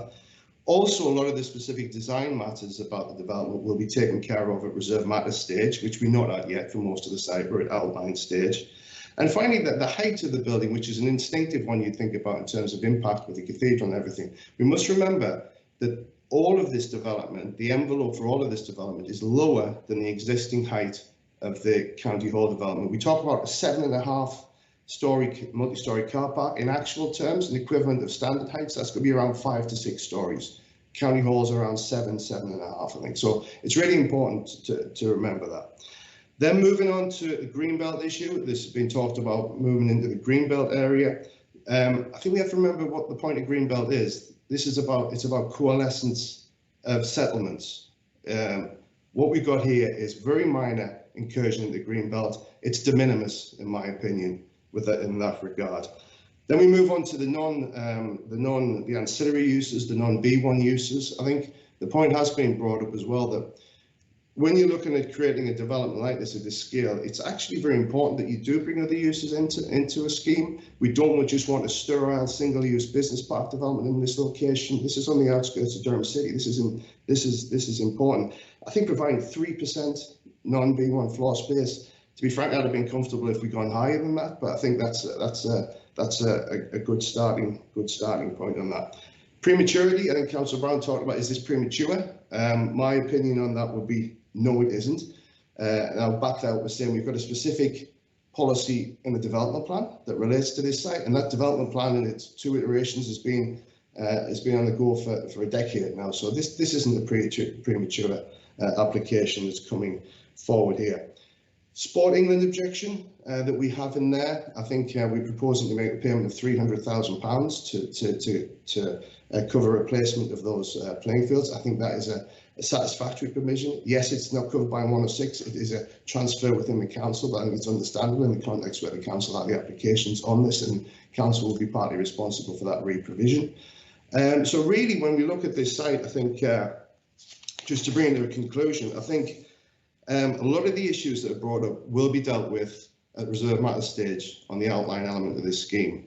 And we are at reserve matter stage, and that's going to develop through talking about the individual environmental sustainability of buildings. Building regs will develop and move forward, and any buildings built there will have to comply with those building regs in terms of sustainability, energy efficiency, and issues around this. Planning, it often does come down to balance, and we spoke about this. What do you take the positives and the negatives of any scheme? I would agree with Councillor Atkinson, and I think the benefits of this scheme absolutely heavily outweigh any possible negatives, As I say, many of those negatives will be dealt with through reserve matters and issues down the line over the next generational time frame. And the final thing I would like to say is this is reminded to approve. And I've said this before on major schemes in Durham. If we've got this wrong, the Secretary of State can step in. I'm sure he won't, because we haven't got this wrong. This is the right decision, and that's why I'm happy to second Councillor Atkinson's proposal to accept officer's recommendations. Thank you, Chair. Thank you, Councillor Tinsley, for your summary. And you are correct, we're only doing minded to approve. This clearly will be referred to the Secretary of State. And just to confirm, it's 160,000 towards hockey and 140,000 to tennis. So you were right on the 300. I have 3 members registered to speak, and then we'll go to the vote. I can't take Councillor Wilkes first because he's already spoken. I have Councillor Clare who hasn't spoken. So we'll take Councillor Clare, Councillor Wilkes, Councillor Hopgood, and then we will go to vote on Councillor Atkinson's motion. Councillor Mr. Clare. Yeah, Councillor John Clare, Akley North and Midridge. Councillor Robinson, can you hear me? Certainly, John, we can. Thank you. Thank you. I share some of the disappointments that I've heard expressed, particularly by Mr. Ashby, Mr. Hurlow, and I find it disappointing in what was going to be and what we hoped would be a flagship scheme that sort of our first building, our Plot C building, is going to fall short in terms of climate, in terms of our climate aspirations in the way it is going to. I do not share Councillor Wilkes' worries about the future, that we're going to have 15 years building at an inadequate level, because of course, as has been pointed out, standards, building regs and BREEAM standards will be improving all the time. I have a question to ask Councillor Robinson, if I might. Am I correct in understanding that the rest of the site, all the other phases of the site, will not come back as full planning applications, but will be dealt with by officers at reserved matters? Let's get you the answer. Is that going to be Colin Hardy or is that going to be Mr. Carter? Which one? Colin or Neil? I'll pick it up, Chair. Yes, Councillor Clare, there will be reserved matters applications, and there will not be necessarily be detailed full planning applications. Those reserved matters, Colin, sort of as they come forward, would it be open in the way it is at the moment for members to call those in to be heard in front of the committee? Or are we agreeing that they will be wholly reserved matters and officers will sort this out by themselves? I'll wait to be corrected by one of my colleagues if I'm wrong, but I believe that councillors can indeed call reserved matters applications to the committee if they feel the need to. Thank you. Therefore, basically, my feeling about this is that I'm not as worried about the future as Councillor Wilkes is, and there are provisions within the recommendations and sort of the ability to call things in if we get very upset with what's going on and have it addressed by this committee. And the only other thing I've got to say is apart from just being in awe of Councillor Tinsley, who sort of gives such an authoritative and helpful overview every time. Thank you, Councillor Tinsley. But all that says is that how I feel about this is that it strikes me very much the same as we got caught with County Hall, that the basic planning and the development of the concept came before we announced the climate emergency, and so we're playing catch up on these things. I think we do need to sit down and just make sure that as it goes forward, this development is a flagship climate development. You know that I'm going to be shouting for it as loud as I can. But what we have in front of us now is not a climate plan. What we have in front of us now is a planning application. And when you're doing that, what you have to do is you have to say, does it suit? Is it acceptable?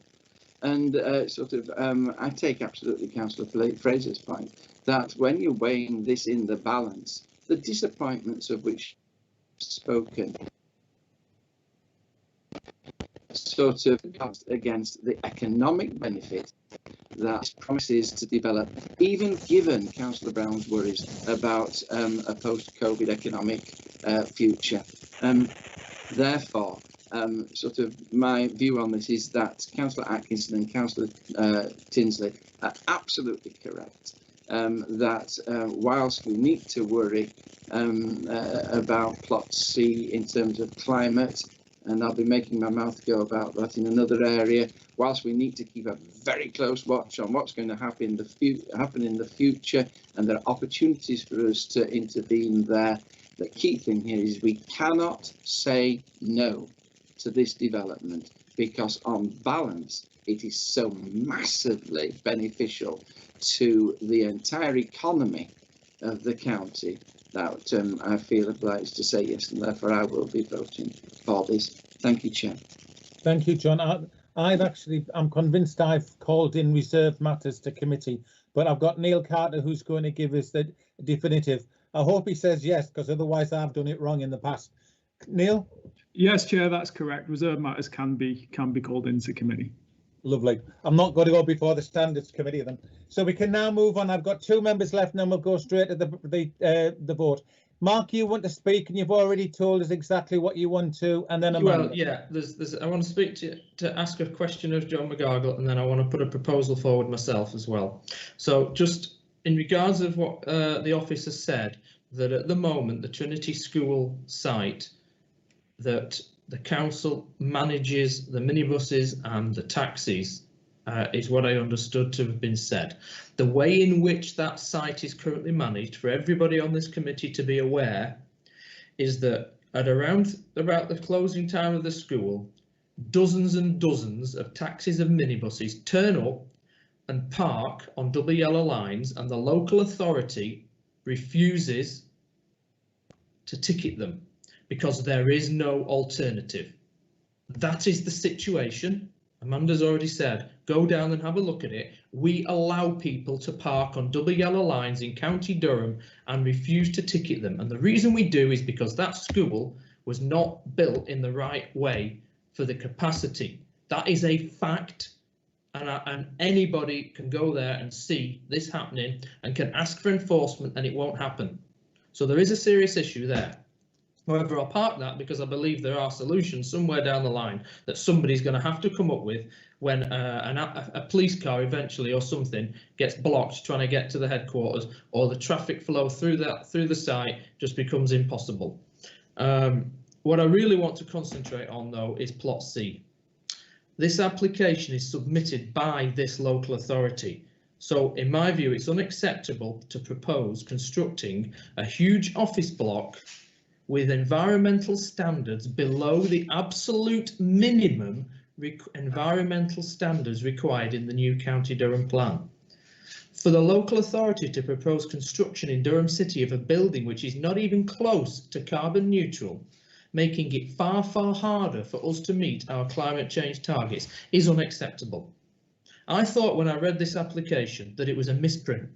A planning application from this local authority which proposes a commercial building which doesn't meet minimum environmental standards that we are requiring other developers to meet. Plot C currently breaches policy 29 of the County Durham plan, as it does not meet the minimum BREEAM rating in the County Durham plan. Never mind the highest standard that we should actually be aspiring to. There's zero excuse for this. I'd like to propose a condition that Plot C meets the minimum BREEAM standard because otherwise every time a developer comes forward, they'll think they can get away with poor environmental standards. There's a way this can be done. I see no reason why we can't condition it. I fully support the principle of development on this site. I accept that there are issues with it, whether it be impacts on the World Heritage Site, traffic, congestion, all of these other issues there. But on the fundamental principle that we've just passed a County Durham plan that requires buildings to meet a minimum standard which I don't think is high enough, if we're not going to actually set in stone now that we are not going to allow buildings to be constructed, which in a few years' time are going to be damaging the environment, then I don't know what the point of the County Durham plan is. I don't know what the point of setting minimum standards is. So I'd like us to vote on a condition that plot C be required to meet the minimum BREEAM standards. And just to be clear, that doesn't mean it's carbon neutral. That just means it meets the County Durham plan. Right, thank you, Mark. I've got Neil wanting to reply, but Neil, would you bear with me to allow Councillor Hopgood to come in, and then we'll come to you, because if he doesn't get a seconder, I may not need you. Councillor Hopgood.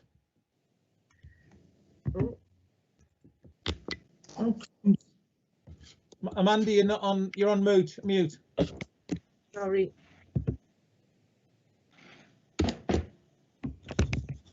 Right, that working? I must be pressing it too many times. Sorry. Right, I'll second that so that Neil can come in on that. But I have also two conditions which I'd like to add, please, Chair, or just strengthen two of the conditions that are there. So 16, with regards to the travel plan, is to strengthen the travel plan that it takes in the whole site, and that a travel plan must always be in place, because experience on that site is, and the reality is that there was a travel plan for Trinity School. When it didn't work, it was more or less thrown out, and it's never been replaced, hence why we have all the problems. So I would like it conditioned that there is a travel plan always in place, not just at the beginning of the application.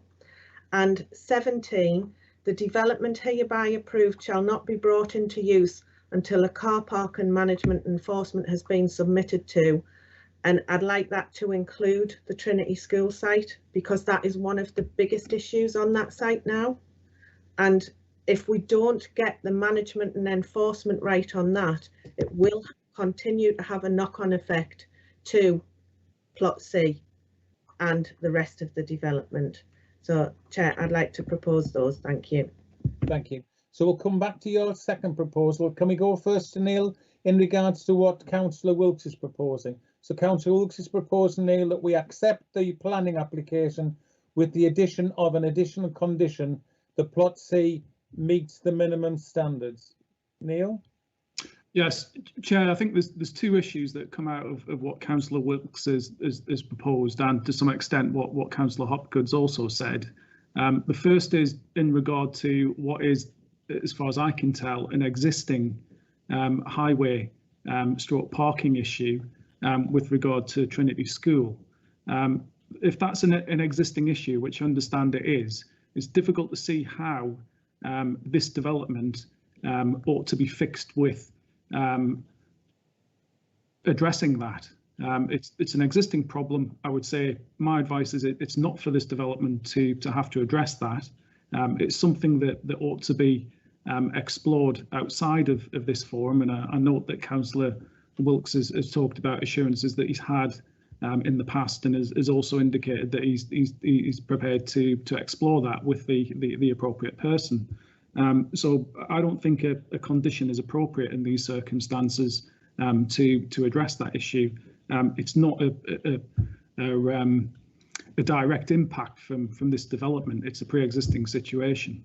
I think the issue that Councillor Wilkes mentioned about the BREEAM standards, again, we can hear from the case officer if I've misunderstood this, but my understanding is that the relevant condition proposed on that would be to secure compliance with the policy requirement. I don't think there's any proposal as part of this scheme that it doesn't comply with the standard that's required by policy.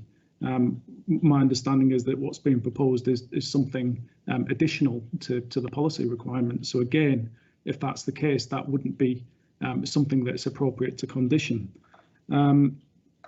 Turning to Councillor Hopgood's proposals in respect of condition 16, to be honest, I'm not sure what could reasonably be added to that. You know, that condition does require the travel plan to be in place. So, you know, the last part of it says the approved travel plan shall thereafter be implemented, monitored and reviewed in accordance with the approved details. So I don't think it's actually necessary to add any wording to that. In relation to condition 17, I think I've already covered that, which is it's unreasonable to fix this development with the responsibility to resolve what is a pre-existing issue. But I'm happy to pass over to the case officer if he wishes to comment further on that. Thank you, Neil. The case officer does wish to comment.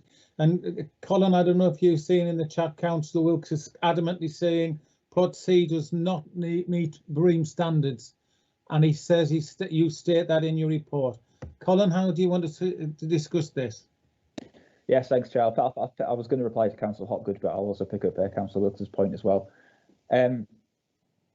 I think, Neil, in terms of what he said about conditions 16 and 17, I would agree with him, really. I mean, I'm not sure what the exact circumstances are about the enforcement or under enforcement of the travel plan condition, which I assume is on the Trinity School permission.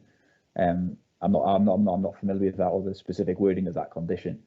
What I would say is the wording of the condition I proposed in relation to Plot C, in relation to travel plans. I think it's quite clear that it expects, you know, that the travel plan would have, you know, the content we require, and I would normally expect that would include some commitments to the period for which of compliance that would normally be included within a travel plan, that it's ongoing, and usually we would expect that the travel plans remain in place and indeed are regularly reviewed. So I don't think necessarily we need to add anything to the condition as proposed now. I think it serves a purpose, and I would simply reiterate what Neil said about, at the end of the day, I think this is I don't think it'd be reasonable to expect this development to solve an existing problem which is beyond, you know, not within the control of the applicant. We wouldn't normally expect any other developer to do that. So in looking at it purely in planning terms, I just don't think it's reasonable to extend that condition to that extent. Coming on to Councillor Wilkes' point, yes, I would agree with him. My report does say that Plot C, as it stands, does not meet BREEAM standards as required by Policy 3. My report's quite clear in stating that. This is an issue we have raised with the applicants during the application process, to see if the building could achieve BREEAM very good standard, and they advised that they weren't able to do that. If the chair feels it appropriate, we can go across to the applicant for them to clarify as to why that isn't the case. But I think in my report, I quite clearly conclude that if you look at the application as a whole, including the whole site, you know, I think there is general compliance with County Durham policy, County Durham Plan Policy 29 in that respect. Thank you, Colin. I've got John. Is there anything you wish to say? Because clearly that the two conditions that Councillor Mrs Hopgood is talking about in regards to travel plan, can you give her assurances that this will be looked at? In regards to the travel plan, we do have a standard which the travel plan has to be produced to, and the conditions specifically sets out that it has to meet that standard. So I feel confident that we will be able to have a travel plan secured for the site, which should be implemented. I have no issues with that. I think the other issue raised by Councillor Hopgood was the condition 17 and the parking management plan. Again, I think the park management plan for the whole development site can be brought forward. That park management plan obviously would include, you know, the the fact that the site has to be enforced. We can't commit on the level of enforcement, but certainly port and control will be enforced within the site. There's no reason why port and control shouldn't be enforced for Trinity School and the area anyway. Just picking up on one of the points that was made is that there are taxis parked on the access road at present, and tickets are never issued to those taxis. There is a taxi drop-off pickup point within the school site itself, quite an extensive taxi drop-off pickup point. The problem we have is that taxis arrive before school close of end of day.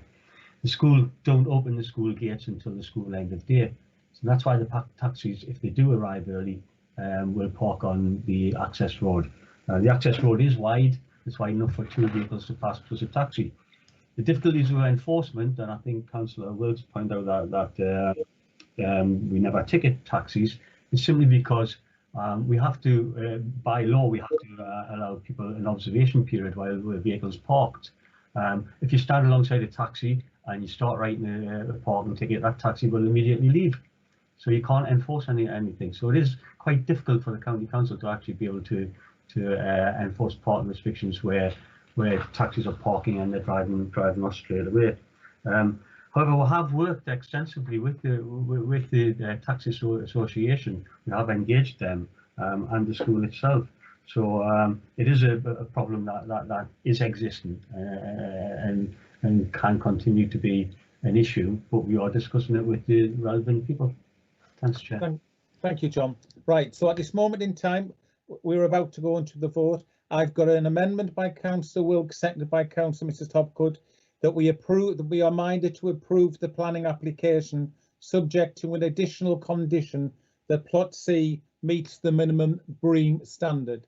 I've got an original proposal by Councillor Atkinson, seconded by Councillor Tinsley, that we are minded to approve the application. I will finally finish off by going to Neil Carter for legal advice.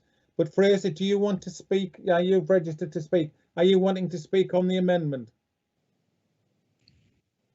I am, John, yes. There's two elements to this. I think we've put the issue of the parking to bed, and I'm content with what I've heard from the officers. I just want to speak on the issue of the BREEAM standard on the Plot C.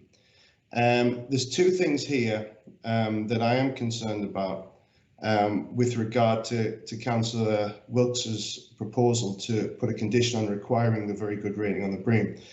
First point I'd like to make is when you look at paragraph 271 in Colin's report, yes, he does identify that the building itself does not hit the BREEAM standard that's in the plan, but he also makes the point, and I think we need to be aware of this, that we should actually look at the overall development.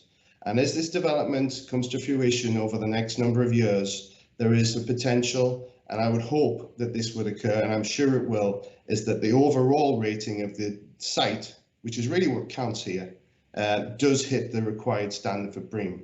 The second point I'd like to make, and I would like to take officers' direction in this regard, is that if we are in a situation where we were to choose to impose the condition as identified, requiring the BREEAM standard that is met, I'm concerned that that could require fundamental change in the design of the building, which would render it difficult for us to proceed with a permission. In that context, I am taking the balance into consideration. I am content to proceed with the building as proposed and with the energy efficiency rating as proposed. Thank you, Chair. Thank you.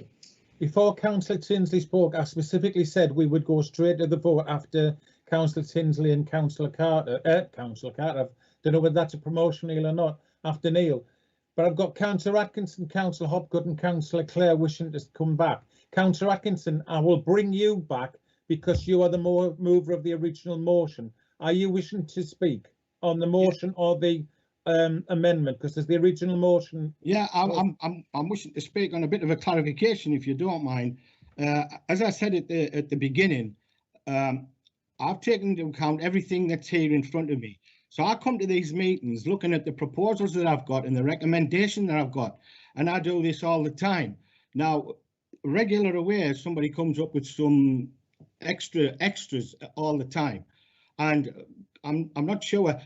I said at the beginning that there are things that people are not happy with here, but there are considerations to make, and we understand that. But we can't go through every little detail that's in the proposal. And I've proposed recommendations for the proposal that I've got in front of me, the only one that I could read before I came here, right? And that's why I proposed it as it stands at this moment in time, because any complications further than that, right, are kind of, they're only asking for add-ons and add-ons and add-ons. So as far as I'm concerned, my proposal is for what the officers of recommendation, and that still stands. Okay, thank you, Jim. I've got Amanda and John. Exactly. I did say we would go to the vote, so you've got 1 minute each to speak, and then we will vote after Neil. Amanda? Yeah, thanks, Chair. It will take less than a minute. Just to confirm, the seconding of Councillor Wilkes, how can we possibly ask a third party in planning to meet the conditions that we've set in the County Durham plan when the very first opportunity we have to, we feel, as a council, it's fundamentally and morally wrong. So I would urge everyone to support that. And secondly, I've listened to what Mr. McGargle said. He knows that I don't agree with him. The travel plan as worded was put in for Trinity School, the taxis, etc. to go in. The school chose not to accept it, and therefore the travel plan's chucked out. The same thing can happen with this. If it doesn't work, we chuck it out and there's nothing left. That's why I was asking for a belt and braces job to make sure that we can't be left after we've said there has to be a travel plan without one at a future date in place, that it's a condition that there must always be a travel plan in place. It's fine to have one at the start, but if you don't like it and it doesn't work, we just dismiss them and then we're left without one, without a condition to say we have to have one permanently. So thank you. Thank you, Amanda. John, I'm bringing you in as a climate champion and a man who I respect on climate. So John, do you want to come in? Yes, Chair, I just want to read, I'm going to speak on the proposed amendment, the extra condition. I just want to read the last sentence of paragraph 272. A redesign of Plot C in order to achieve BREEAM Very Good certification would increase the risk of LEP funding timescales not being met. So what you risk here is if you do this, that will lose the whole Plot C scheme. Councillor Hopgood is absolutely incorrect. It's not the case that when you find one problem with it, we just throw over the whole scheme. Sort of, you have to take this on balance. And the second thing, and I'll just be very quiet then, Chair, as regards an extra condition, you have to be proposing an extra condition, you have to be saying, I will reject this whole application without this condition. That's the idea that lies behind an extra condition. Sort of,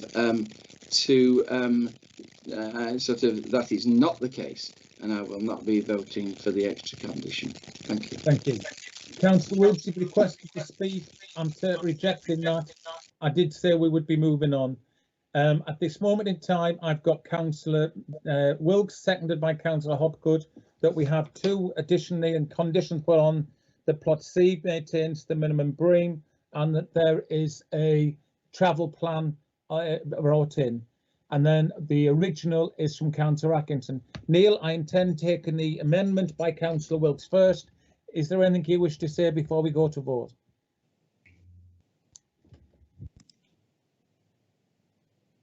Neil, you're mute. Yes, thank you, Chair. So yes, briefly, apologies, I did get the wrong end of the stick on the issue of the BREEAM standard on Plot C. But obviously the case officers corrected that position. I believe that there is a condition already proposed, which is condition 5, that requires a travel plan for the site. So I'm not sure that Councillor Hopgood's additional condition is actually required. It may be that she would like to have a quick look at condition 5 and see if that does address the issue that she's raising. Also, Chair, I know you're keen to move to the vote, but I'm just wondering whether it's worth hearing from the applicant about whether that BREEAM standard can be achieved, because I do have concerns about imposing a condition that may not be achievable. The reason why I'm keen to go to the vote, Neil, is I've said to members about 5-6 times that's it, and more come in, and I think it's unfair of members. Like, for example, we've got one in who members are asking to progress. But yeah, I take everything you say. You're the legal advice, and we go with whatever you say, sir. Miss Robinson, it's over to you. Thank you, Chair. Thank you. Just quickly, I think we need to look at this realistically. There is LEP funding available. It's £6 million. It's been offered from the government, as Akley Heads is seen as a serious and very real project that needs to come forward for the benefit of Durham and the city. I just speaking to the applicant there, to get to BREEAM standards requires a start again process, and we will not be in a position to start on site in time to get the £6 million. So in effect, that the plot C will not have that additional funding. Great, thank you very much. Thank you. So, Neil, Councillor Wilkes hasn't indicated he's withdrawn, neither has Councillor Hopgood, so we will go straight to that vote, because I'm always to take the amendment first, correct? Please, sir, can you take the vote?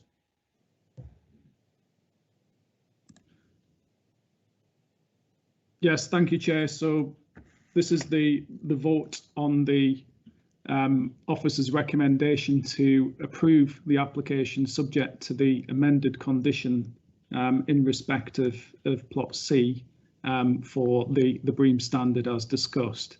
So I'll go to each member and ask if you're for or against. Equally, if you want to abstain, if you could just let me know. So I'll start with Councillor Atkinson. Are you for or against? Against. Okay, next, Councillor Clare. Against. Councillor Corrigan. Against. Councillor Hopgood. For. Thank you. Councillor Jewell. Against. Thank you. Councillor Lang. Against. Thank you. Councillor Richardson. For. Thank you. Councillor Tinsley. Against. Thank you. Councillor Wilkes. Chair, on the grounds that the County Council has known for years what the minimum standards are. For. Thank you. And I think Councillor Wilson has left the meeting, if I understand that correctly. So that's 6 votes to 3, Chair. Therefore, the amendment has fallen. So now I'll put the substantive motion for that was proposed by Councillor Atkinson and Councillor Tinsley, that we are minded to approve the recommendation as printed at paragraph 348 and referred to the Minister of State. Neil, can you take the vote, please? Yes, thank you. And Chair, just to mention, there were some updated conditions and amendments which the case officer mentioned. So subject to that also. There's an additional car parking enforcement condition and also the rewording of 2 conditions. You're quite correct there. Thank you. So, Chair, I'll start with Councillor Atkinson. Are you for or against that motion? For. Thank you. Next, Councillor Clare. For. Thank you. Councillor Corrigan. For. Thank you. Councillor Hopgood. Abstain. Okay. Councillor Jewell. For. Thank you. Councillor Lang. For. Thank you. Councillor Richardson. For. Thank you. Councillor Tinsley. For. Thank you. And Councillor Wilkes. Abstain. Okay. Chair, that's 7 votes and 7 votes for and 2 abstentions. Thank you very much. Therefore, we are minded to approve. To our visiting speakers and visiting guests, Miss Robson, Mr. Ashby, Mr. Hurlow, thank you very much. If you wish to stop for the remainder of the meeting, well, you're welcome. Thank you very much. OK, ladies and gentlemen, during the Akley Heads presentation, a series of emails were received into the council and into myself and the legal department. Staindrop Parish Council commented during that meeting that we'd said to Durham City that they had 5 minutes to present. Traditionally, they do have 5 minutes, and to be fair to the City of Durham, have always stuck to that, as have others.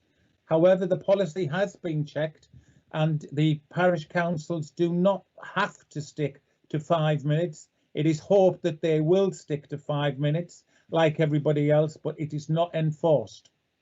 Therefore, we have been advised by Staindrop that they were looking for around 10 minutes.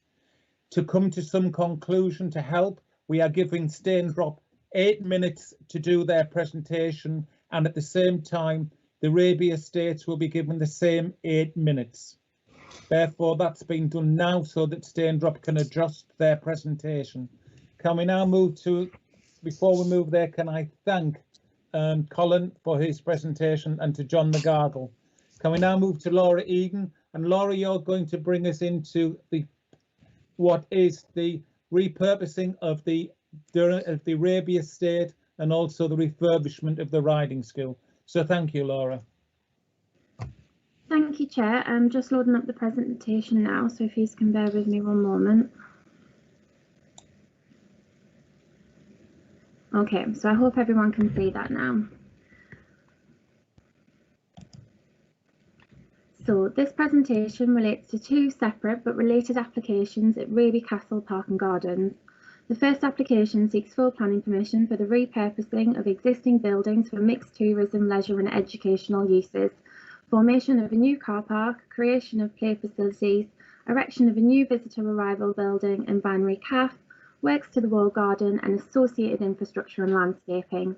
The other relates to the associated listed building consent for the refurbishment and alterations to the riding school, Dutch barn, stables and coach house, garden walls and cistern in the walled garden. This is the site location plan with the application site outlined in red.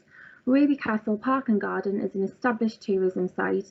The application site lies immediately to the north of Raby Castle and extends to approximately 8.7 hectares. The site comprises of parkland gardens and buildings within the wider Raby Castle Park and Garden estate. It lies approximately 1.2 kilometres to the north of the existing built-up area of Staindrop Village. The site is accessed from the west off the A688 Keverstone Bank through a gated access at North Lodge. There are no public rights-of-way within the development site. Public footpath number 2 runs from North Lodge north towards Caulfield and is shown by the green dash line. The site contains a number of listed buildings, most notably the stables and coach house building and the Dutch barn, both of which are grade 2 star, the riding school and the walled gardens and a system within the walled gardens, all grade 2 listed, in addition to some curtilage listed buildings such as the conservatory and the vinery. This is an aerial photograph of the site and it shows more clearly its landscape features. The site is set in within 200 acres of deer park with the parkland registered as grade 2 star listed. Land further to the west is on the local list of historic parks, gardens and designated landscapes. Raby Castle, which is grade 1 listed, and Staindrop Conservation Area lie within 100 metres and 1.2 kilometres of the site, respectively, of its southern boundary. The site falls entirely within an area of high landscape value. There are no statutory or locally designated ecological sites within or immediately adjacent to the application site. So this is the proposed layout plan. Starting at the very top of the plan, there's a play area proposed within the plantation of spruce, along with 2 small timber units comprising of a small-scale catering outlet and toilet block. New car and coach parking provision is proposed to the south of it. A ticketing building associated with the play area is proposed within the car park. The new point of arrival for visitors would be the entrance adjacent to the vinery. The vinery is proposed to contain a large self-service cafe within a glasshouse rebuilt on almost the original footprint, with retained sheds behind used to contain kitchens, garden, storage and toilets. To access the new service yards, vehicle will pass over a new bridge section over the Ha-Ha. The round white building to the south of the vinery is the proposed new visitor centre, which will provide information and wayfinding advice to visitors and be the point of sale for ticketing for visitors to the walled gardens and the castle. To the south lies the walled gardens. The existing conservatory within these will be rebuilt to almost its original extent and will be used to offer tables catering service. The wall gardens themselves would be replanted and re-landscaped, retaining the present division into 3 areas. No alterations are proposed except the rebuilding of some parts of the northwest edge of the central garden where the conservatory is being put back, and the formation of 2 new openings in the centre of the dividing walls between the central garden and those to either side. A lead cistern is proposed to be relocated. To the right of the visitor centre lies the coach house, which would benefit from repairs and minor alterations. The riding skills lies to the north, and this would also benefit from repairs and alterations. The Dutch barn lies to the north and would also be repaired. Sustainable heating and power is proposed to all of these buildings through the use of a new combined heat and power unit, which would be located in an existing building to the northwest of the Dutch barn. A comprehensive landscape strategy is proposed throughout the application site. This is an aerial photograph of the site. Raby Castle can be seen in the foreground with the site roughly outlined in red behind that. You can see the walled gardens broken up into the 3 separate compartments. To the right, you can see the coach house, which is the first building behind this. Behind that is the riding school, and beyond that, the arches of the Dutch barn. The vinery calf would sit in the area to the left, and the visitor centre would be positioned in between that and the walled gardens. The car parking is positioned to the north of the ha-ha and in the built development that you can see, and it's well screened by the existing trees. The play area is proposed within the spruce plantation to the rear of that.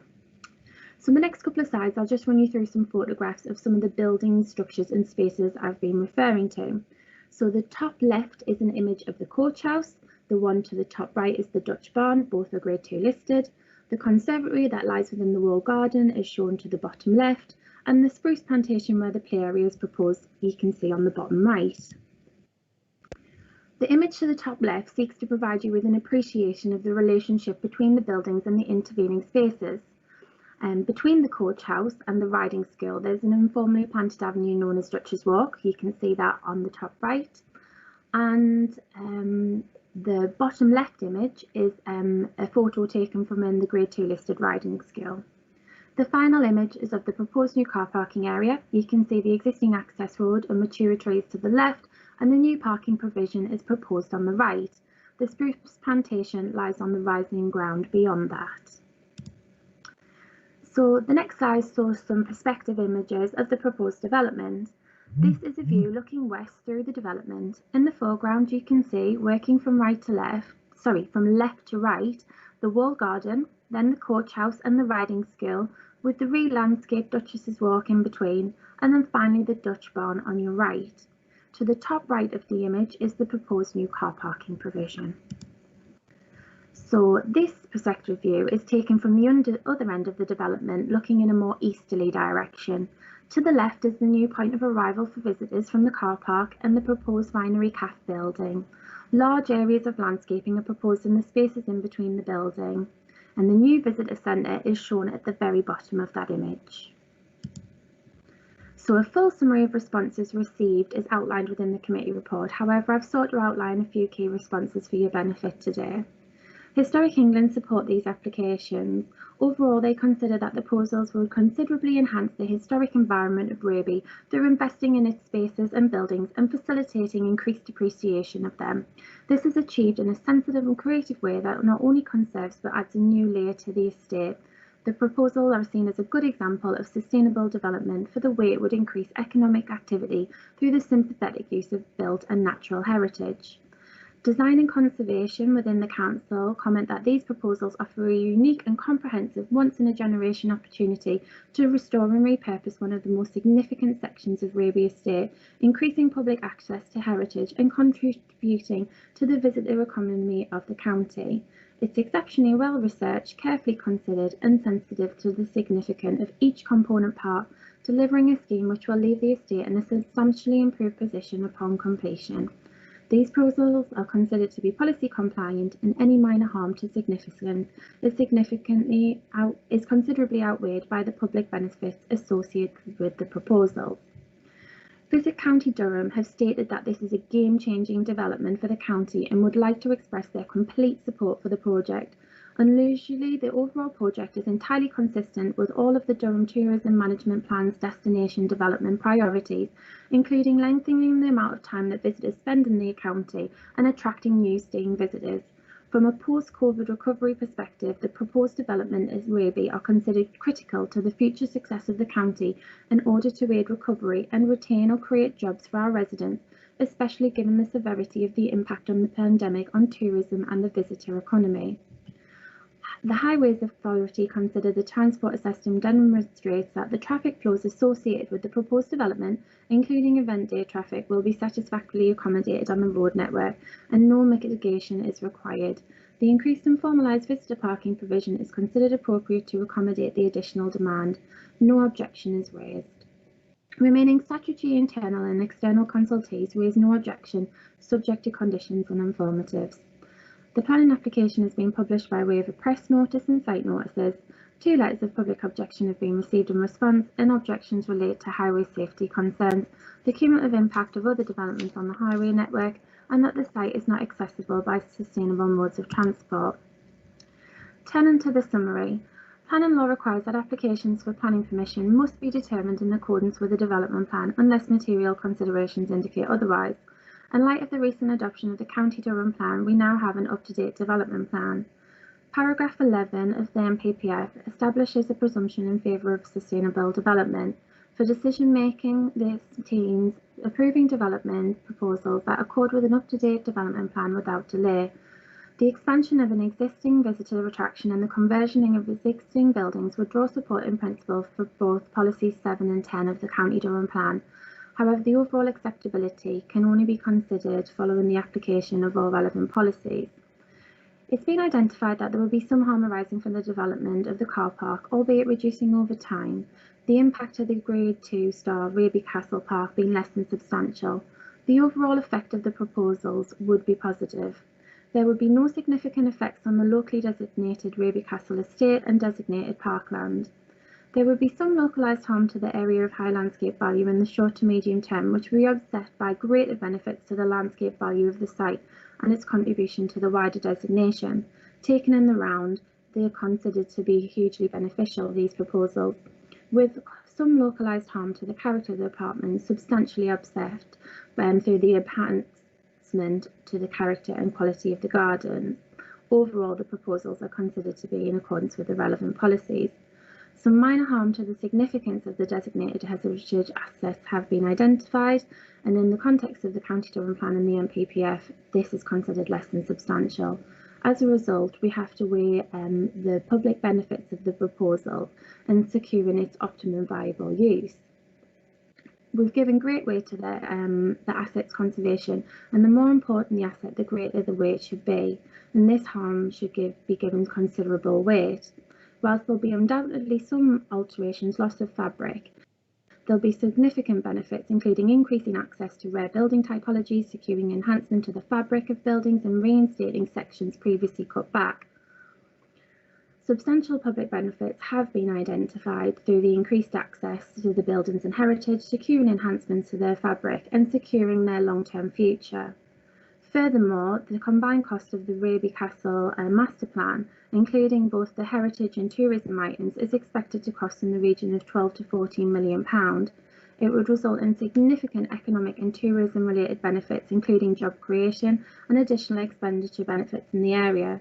The applications would also secure improved access and infrastructure to 2 bus stops adjacent to the development, which the public would benefit from as a whole, alongside net gains in terms of biodiversity.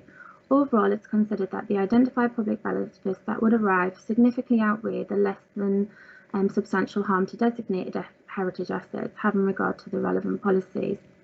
The proposal has generated limited public interest, and this has been addressed within the report, and it wasn't considered the concerns were sufficient to justify refusal. Overall, the application is considered acceptable and it is recommended for approval. Thank you very much, Laura, for your report. Thank you. At this moment in time, we've nothing from the Parish Council, so can I welcome Councillor James Rowlandson. Good morning, Jim. You would like to speak to the meeting. Over to you, sir.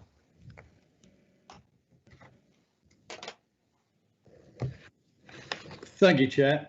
Councillor James Rawlinson, Barnard Castle East. This scheme falls in my area. The applicant must be commended for continuing in this, bringing this forward in the present climate, with a good regeneration scheme. The ideas will complement the castle and in time will become a valued tourist attraction for the Dale. I would like to ask the officer a quick question about the 106 money and how much is intended to be retained by Raby for signage and other works. But as far as I can see, this is a good outcome for what is there. Thank you, Chair. Thank you. Did I miss it? Did I miss your question? Did you put your question, Jim? I do apologise. Just about how much 106 money will be retained by Raby for their signage and other works. I do apologise. There was an email came in regards to Staindrop from a member. Laura, would you like to comment on that? Thank you, Chair. So in terms of the section 106, for the castle site in particular, it would only secure the delivery of the net gains in terms of biodiversity if members were minded to approve the Staindrop and Gainford housing applications. The money generated from those schemes would be used to be delivered back towards the castle. So for the castle, that's in the region of approximately £3 million between both development sites. And I think when we come to the two development sites, you're going to refer to enablement, aren't you, Laura? Yes, in advance of the two housing presentations, I've prepared a few slides for members just to explain enabling development in more detail and set out what each scheme will secure in terms of the financial contributions which will be directed back towards this scheme to help partly fund it, only the heritage works that it contains. Thank you, Laura. I've got no other registered speakers on regards to Parish Council or County Councillor. Can we now move over to Duncan Peake? Good morning, Mr. Peake. You're going to speak on behalf of Raby Estate. Sir, you've got 5 minutes. Good morning, members, and thank you for allowing me to address you today. My name is Duncan Peake, and I'm the Chief Executive of Raby Estates. I'd like to start by thanking officers for their comprehensive presentation just now and the entirely professional way in which they've dealt with our applications. I'll speak about all 3 of our applications now to minimise any repetition. Most people will be aware of Raby Castle and its surrounding parkland, but few are aware of the variety and quality of listed buildings in the park and gardens, which are currently hidden from public view. For many years, the castle was open to visitors only on a sporadic basis, making a limited contribution to the wider County Durham tourism economy. 4 years ago, when Harry and Kate Barnard took over Raby, they set a vision that provides for restoration, regeneration and renewal. That vision also provides for an opening up and a sharing of our heritage, our culture and our safe spaces, showcasing Raby and its values as a place that can bring the community together. And yes, incidentally, we will be applying policy compliant BREEAM very good to all the new build areas within the Raby Gardens. Approval of this development will have wide-ranging positive impacts for County Durham's tourism economy. The strong support of Visit County Durham echoes this. Our offer is based around a concept of Raby Rising, which tells the fascinating story of the castle and its role in many of the defining moments of our history. Raby Rising will provide an engaging and varied family experience with enough variety to keep people returning time and again. It will see the opening of large parts of the estate for walking and cycling, a world-class fortress play area hidden amongst the trees, engaging exhibitions and the restoration of a variety of heritage buildings which will be accessible to the public for the first time. Raby Rising will also aspires to deliver a significant increase in annual visitor numbers to 120,000, thus supporting the Durham Tourism Management Plan. This increase will also assist in financing the long-term maintenance of Raby Castle, as well as creating a major visitor attraction within County Durham, increasing the number of overnight stays and visitor dwell time within the county.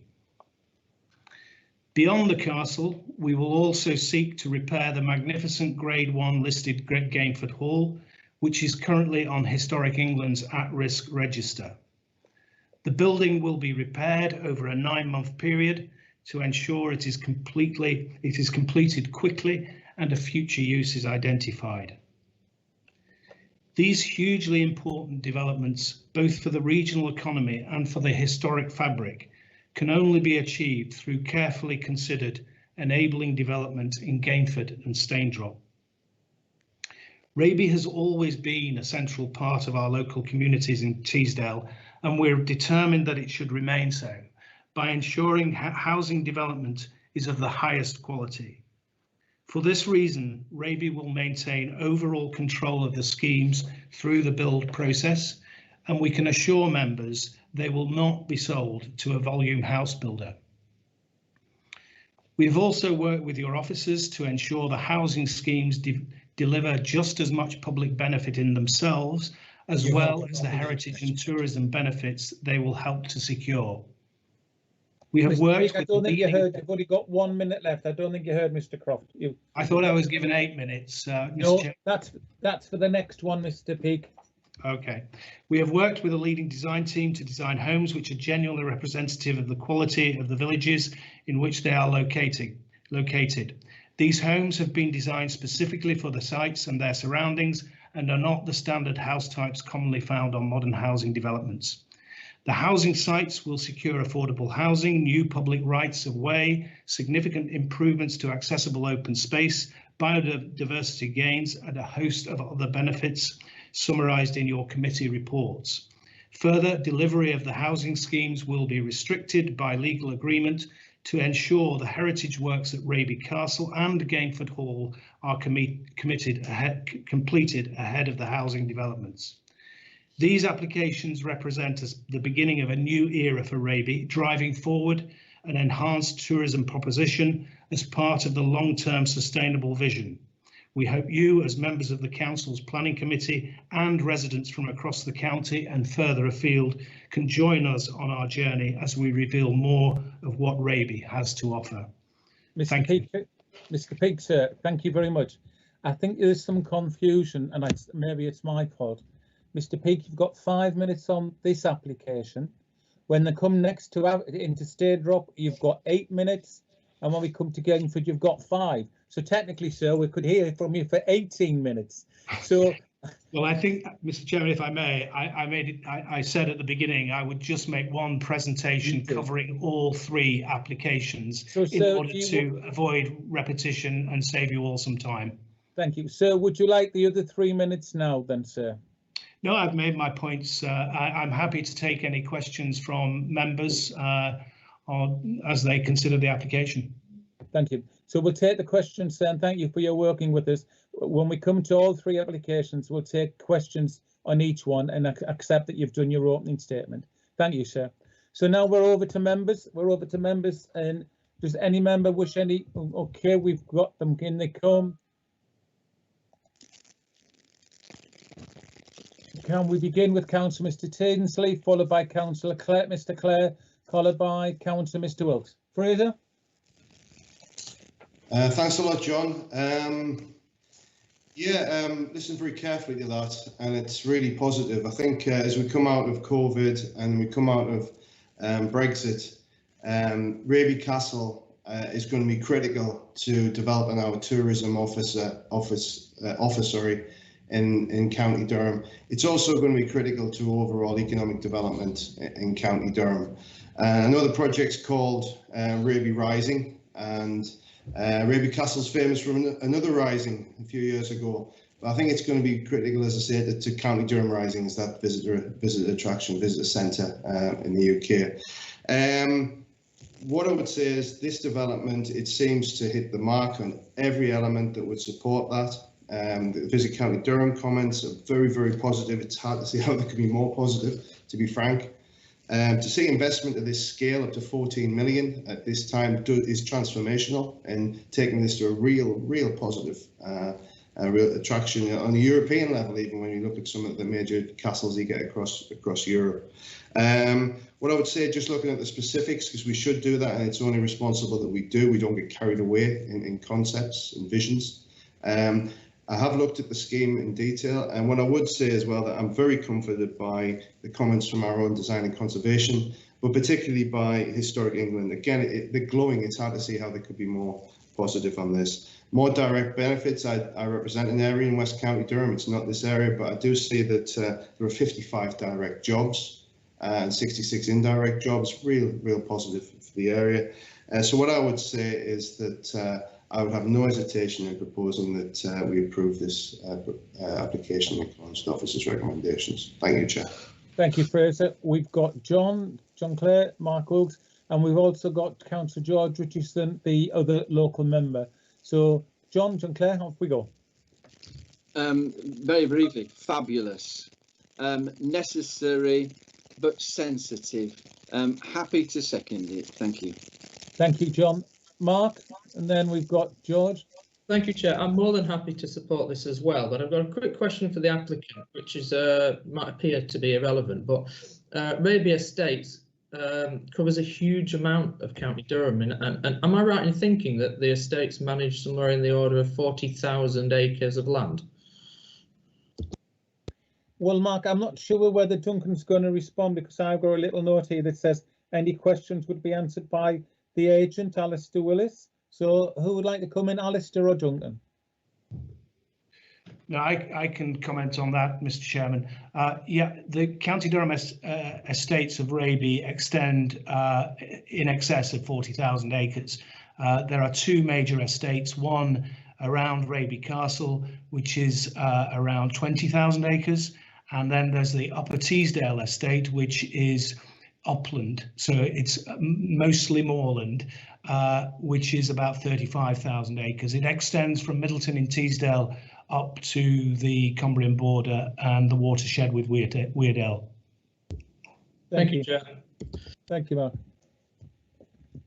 Then we move on then from Mark to George. Good morning, George. George Richardson. Thank you, Mr. Chairman. Very supportive of this development at Raby, but not necessarily the means of paying for it, which we'll discuss with the next two applications. Thank you. Thank you, George. And finally, Councillor Jewel Iman. Thanks very much, Chair. Yes, it's a very positive application, this, and I think it's very positive for County Durham overall. I'm just wondering about aspects of transport and access and egress. I've visited Raby Castle on a number of occasions, and what I've found is that sometimes when there are large events on, there is traffic congestion due to entering and egressing the site. I just wonder, I looked at the highways part of the report, and it suggested that there weren't likely to be any issues. I just wondered if John would like to comment on that, please. Chairman, I'll jump in here because it's an application I dealt with. My name is David Stewart. I work in Highway Development Management. Yes, in relation to the transport assessment that was undertaken for all three sites, Raby Castle and the Staindrop and Gainford sites, the modelling that was done in terms of this particular junction was, as one would expect, it was in terms of the worst scenario in terms of an event day as it was described, and it was based on surveys taken on Easter Day in 2019. Just to give you a bit of background, that was in terms of the customer numbers admitted in terms of other non-event days. That was that's 7 times a regular day and 3.5 times a busy weekday during school holidays. And despite that, the event days, which I think were described as being an average about 16 days per year, did show that the operational junction capacity of the junction, the junction of the 688, was well within its operational capacity. So on that basis, and particularly given the fact that the event days were a relatively small, in fact a very small proportion of the total number of days that Raby Castle is open, it was accepted that the highways aspect in terms of access was acceptable. Thank you, Chair. Thanks very much for that, David. Thank you, David. And thank you, Ivan, because not only have you commented for yourself, you also covered the public, the 2 letters from the public, because they specifically referred to what you've just said. I've got nobody else wishing to speak, so therefore, Neil, can we go straight to the vote? I've got a proposal by Councillor Tinsley, seconded by Councillor Clare, that we approve the both components of this application. Neil, over to you. Yes, thank you, Chair. So I'll come to each member to ask if you're for or against the officer's recommendation. Equally, if you want to abstain, if you can just let me know at that point. So I'll start with Councillor Atkinson. Are you for or against?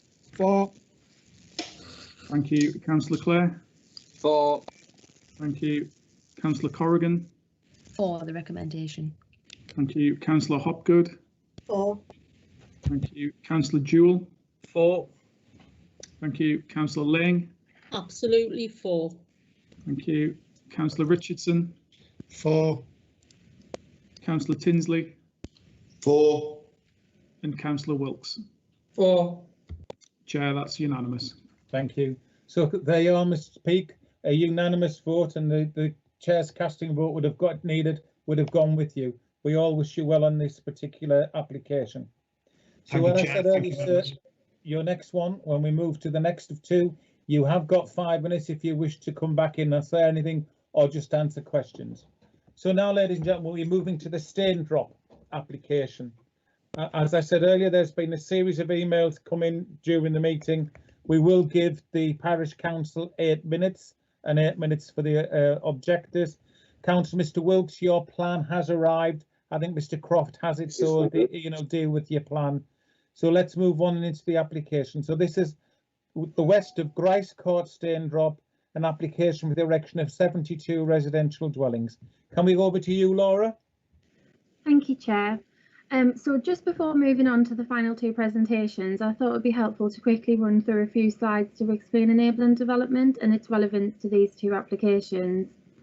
Paragraph 202 of the NPPF outlines that enabling development is development which would not be in compliance with planning policies and not normally given planning permission, except for the fact that it would secure the future conservation of a heritage asset.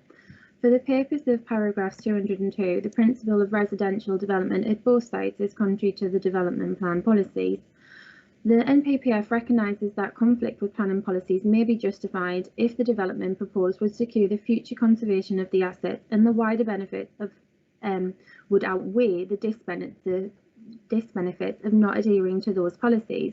I've underlined the word outweigh just to make it clear what it is that the test's requiring. Whilst the term enabling development is used at paragraph 79 and 202 of the framework, there's no definition of what enabling plant development constitutes, either within the framework or the accompanying planning policy guidance, planning practice guidance. The test at paragraph 202 of the framework is effectively a planning balance one. Historic England recently published its revised guidance on enabling development and heritage assets, Historic Environment Good Practice Advice in Planning Note 4. It should be noted that is purely guidance note, therefore does not represent planning policy, nor does it prescribe a single methodology or approach. Notwithstanding that, it's a helpful tool in order to consider and gain a full understanding of the relevant issues in relation to enabling development, and has provided a framework in which to assess these 2 schemes.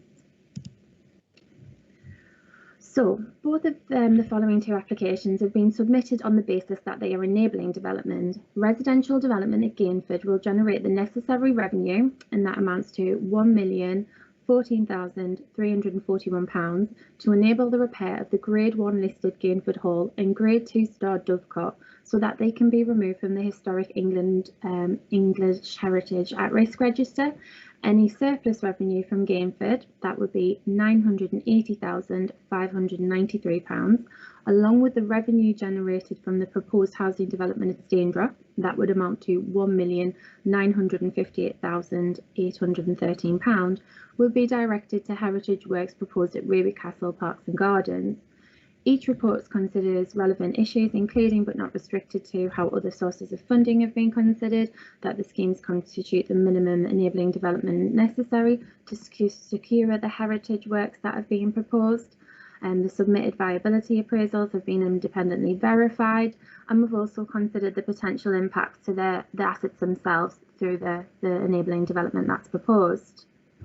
The benefits arising from enabling development are very much dependent on them being properly secured through a Section 106 legal agreement, and should planning consent be granted, the works at Gainford Hall and the Dovecot will commence by January 2022 at the latest, with an obligation to undertake them sooner if the protected species licence allows this to happen. The urgent repair works would be completed within 12 months of their commencement, in addition to a management and maintenance regime for the hall and its marketing strategy for future uses. The legal agreement would also require specified heritage works at Raby Castle Parks and Gardens to be undertaken prior to the occupation of an indicated number of dwellings.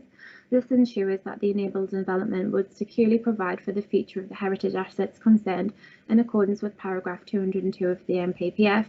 And in relation to the Gainford application, it would accord with policy 44 of the County Durham Plan, which outlines the council will seek to reduce the number of assets identified on the at-risk register, and weight would be given to the benefits of these.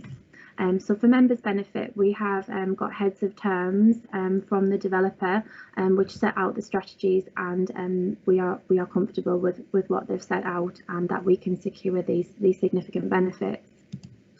So just for everybody's benefit, here are a couple of photographs showing the Grade 1 listed Gainford Hall and the Grade 2 star listed Dovecot. And members will have seen the heritage assets in my previous slide, previous presentation for Raby Castle Parks and Gardens, and the works that we're looking to secure then.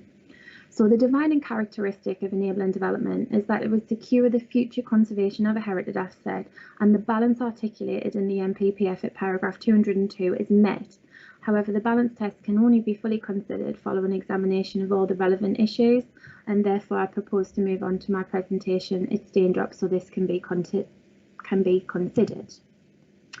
So, item 5C relates to the application reference number DM/20/0085/FPA for the erection of 72 dwellings, associated infrastructure and landscaping, and demolition of on-site buildings and structures at land to the west of Grice Court in Staindrop.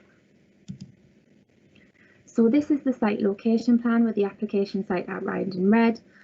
The application lies on the eastern edge of Staindrop on land to the south of the B6274 Winston Road. It extends to approximately 6.7 hectares and comprises of agricultural fields. The faint pink wash indicates the extent of the conservation area, and the yellow highlights are the listed buildings and structures. At its closest point, the site lies within 130 metres of Staindrop Conservation Area, which contains a number of listed buildings. To the north of the site, on the opposite side of Winston Road, lie a number of Grade 2 listed properties and structures, including Garden House and the separately listed garden walls of Garden House and one beachside. There are no public rights of way within the site, however footpath 24 lies immediately adjacent to sections of its northwest boundary. There are a number of other footpaths in the vicinity as marked by the purple dashed lines. So this is an aerial image of the site and more clearly shows its landscape features. The site is divided into fields through a network of hedges as well as modern fences, creating smaller paddocks with small agricultural buildings. To the east, the site is bounded by a hedgerow adjacent Winston Road, to the south by the tree-lined Sudburn Beck, to the west by a mixture of hedges and fences, and to the northwest by a hedge track. Tree cover is predominantly low and restricted to field boundaries. Residential properties are located immediately to the north and lie partially along the site's eastern boundary on the opposite side of the B6274, with the Raby estate-owned sawmill just further south of this. Staindrop lies to the northwest, and with the B6274 Winston Road immediately to the east. Open countryside lies to all other sides. The site falls entirely within an area of high landscape value, and there are no statutory locally designated ecology sites within or immediately adjacent to the application site. The site predominantly lies in flood zone 1, however southern parts of the site lie within zones 2 and 3A. So this is an aerial image taken in a northwesterly direction looking back towards Staindrop.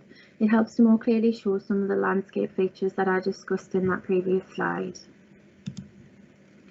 So this is an image taken looking northwest along Winston Road back towards Staindrop. You can see the existing hedgerow boundary with the development site beyond, including some of the agricultural buildings that are to be demolished on the very left.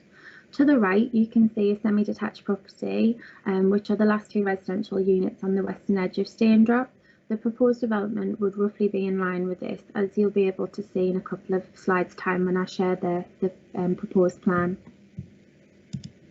This is an image taken from further up the road. The existing hedge is quite gappy in places, and it shows us a range of different property types in the area, mainly houses with some bungalows, and these are constructed from a variety of different materials. You can see the existing settlement edge to the left of Winston Road, where them white rendered properties are in the background. So this is the proposed layout plan. The application seeks full planning permission for the erection of 72 dwellings. The proposal includes a mix of 1, 2, 3, 4 and 5 bedroom apartments, bungalows, coach houses and houses, and a range of detached, semi-detached and terraced options. The proposal also includes 5% affordable housing comprising of 4 number 3 bedroom houses for discount market sale. All properties feature off-street parking and enclosed rear gardens. A new priority junction is proposed off the B6274 Winston Road to provide access to the residential development. New footpath links from within the development would be created connecting onto the existing network along Winston Road. The submitted landscape master plan demonstrates that amenity open space will be provided around a green on the western boundary, in addition to a smaller area of amenity space to the front of plots 42 to 45. Existing hedgerow to the eastern boundary would require partial removal to facilitate the site access arrangements, although it was proposed to be largely replaced by a new hedge outside the visibility space. Some of the trees and hedges internal to the site are proposed to be removed. Existing hedges will be gapped up. It is proposed to integrate further areas of open space and an ecological mitigation area, including a sustainable drainage system. And that would be a detention basin on land to the south of the built development. A new dedicated public right-of-way is proposed to connect to the existing footpath 23, in addition to informal paths through the open space. The existing agricultural buildings that are on site would be demolished. So this slide shows an illustrative view of the housing fronting the communal green space, which is internal to the development, and it gives you an idea of how the properties are envisaged to look. The materials palettes proposed includes either local rubble stone or through colour render, a tiled roof in either slate or clear pan tiles, and either stone or rendered window and door surrounds. Windows and doors are proposed to be painted timber with right wing mortar goods. Boundary treatments are proposed to be a mixture of local rubber stone and rendered walls, timber fencing or boundary hedging. So a detailed summary of responses included within the committee report, however I've outlined a few key responses for you. Staindrop Parish Council object to the development on the ground that it is contrary to the development plan policies and question the legality of the enabling development aspect. The issue of pedestrian access from the site to the centre of the village needs to be carefully considered, as the existing footpaths are not conducive to increase in easy use.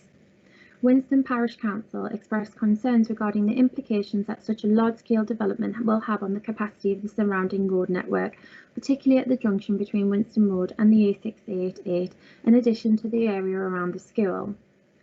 The Environment Agency, following the submission of additional information, raised no objections subject to conditions to secure the implementation of the flood risk assessment and the surface water drainage strategy and technical note. Several informatives are recommended. Similarly, the Council's Drainage and Coastal Protection Officers raised no objections subject to conditions, noting the proposed design demonstrates compliance with national standards and council policies in providing sustainable surface water management solutions and ensuring the prevention of flood risk to and from the proposed development. The Highways Authority advised that the transport assessment demonstrates that the traffic flows associated with the proposed development will be satisfactorily accommodated on the local road network and no mitigation is required. The site layout has been amended to include the requested revision, site visibility would be achieved and proposed parking provision is deemed acceptable. Improvements are required to existing bus stop infrastructure and they will be secured by conditions. Remaining statutory internal and external consultees raise no objections subject to conditions and informatives. The application has been publicised by way of a press notice, site notice and neighbour notification letters. 51 letters of public objection have been received in response. Objections relate to the principle of development being unacceptable, access and highway related concerns, landscape and visual impact as well as other issues. The Campaign for the Protection of Rural England has also objected. One letter of support has been received from the head teacher of Staindrop Primary School and another from a local resident stating that there is demand for family housing, especially in Staindrop, and that the village has a range of facilities ready to support the development of this nature. Since the publication of the report, 9 further letters of representation have been received. These broadly cover the areas of concern already summarised within the committee report and primarily focus on flood risk, the concept of enabling development, the impact on the countryside and the village itself, through the significant expansion of a historic village into the surrounding countryside. They also expressed disappointment at the recommendation and that they consider the report disregards residents' concerns. Some new issues have been raised, so I'll outline them for you now. One letter queries why a sustainability assessment has not been submitted as per the requirements of the validation checklist. This application was validated all the way back in May, whereas the submission of the sustainability assessment only became a requirement when the validation checklist was updated in November, following the adoption of the County Durham Plan. The purpose of the statement is so that the developer can set out how the proposal accords with the principles and sustainability principles, and the sustainability assessment would demonstrate how the development will be expected to achieve reductions in CO2 emissions of 10% across the development. This report outlines, my committee report outlines why officers considered the site to be a suitable and sustainable location for housing development of this scale, and condition 10 requires a scheme to achieve CO2 emissions. So before moving on to the summary, I just need to make members aware that there's actually an error in my report which I need to bring to your attention, and this occurs in the last 2 sentences of paragraph 149. It should read, the majority of housing is located in flood zone 1, although a small proportion is proposed within flood zones 2 and 3A. As the development is considered more vulnerable and parts of the built development lie within flood zone 3, there is a requirement to undertake the exception test. The submitted flood risk assessment fully acknowledges the relevant flood zones, the requirement to undertake the exception test and why this is passed. Furthermore, relevant consultees such as the Environment Agency have assessed the development on this basis. Therefore, the error within my report doesn't change the overall outcomes reached or the comments they have provided. I do, however, need to update you on what the exception test is and how the development is considered to have passed it. Paragraph 160 and 161 of the MPPF outlines that for the exception test to be passed, it should be demonstrated that A, the development would provide wider sustainability benefits to the community that outweigh the flood risk, and B, the development will be safe for its lifetime, taking account of the vulnerability of its users without increasing flood risk elsewhere, and where possible will reduce flood risk overall. Both elements of the exception test should be satisfied for the development to be allocated or permitted. With regards to Part A, the committee report outlines how the development is considered to be in a suitable and sustainable location for new development of this scale in terms of its accessibility to public transport, local facilities and services. It's also considered that the development has the potential to maintain or enhance the vitality and viability of the village through increased patronage of its shops, services and facilities. The development includes 3 new footpath links which improve accessibility, and the provision of large-scale areas of open space are considered to be benefits for the community as a whole. A condition is also proposed to ensure that the development achieves the required CO2 reductions. On the basis of the aforementioned, the requirements of Part A are considered to be satisfied. With regards to Part B, the design of the development includes raising of the housing and access roads above the predicted 1 in 1,000 year flood events and ensures that the proposals are protected for their lifetime. Compensatory storage is provided in the area between the housing and Sunburn Beck through lowering some levels of the remaining land in order to offset any storage which is lost to the development and to ensure there is no net loss in storage capacity. The development proposals ensure there are no impacts off-site by the inclusion of surface water drainage system, which restricts discharge to the existing greenfield runoff rate and provides surface water storage with appropriate climate change allowances.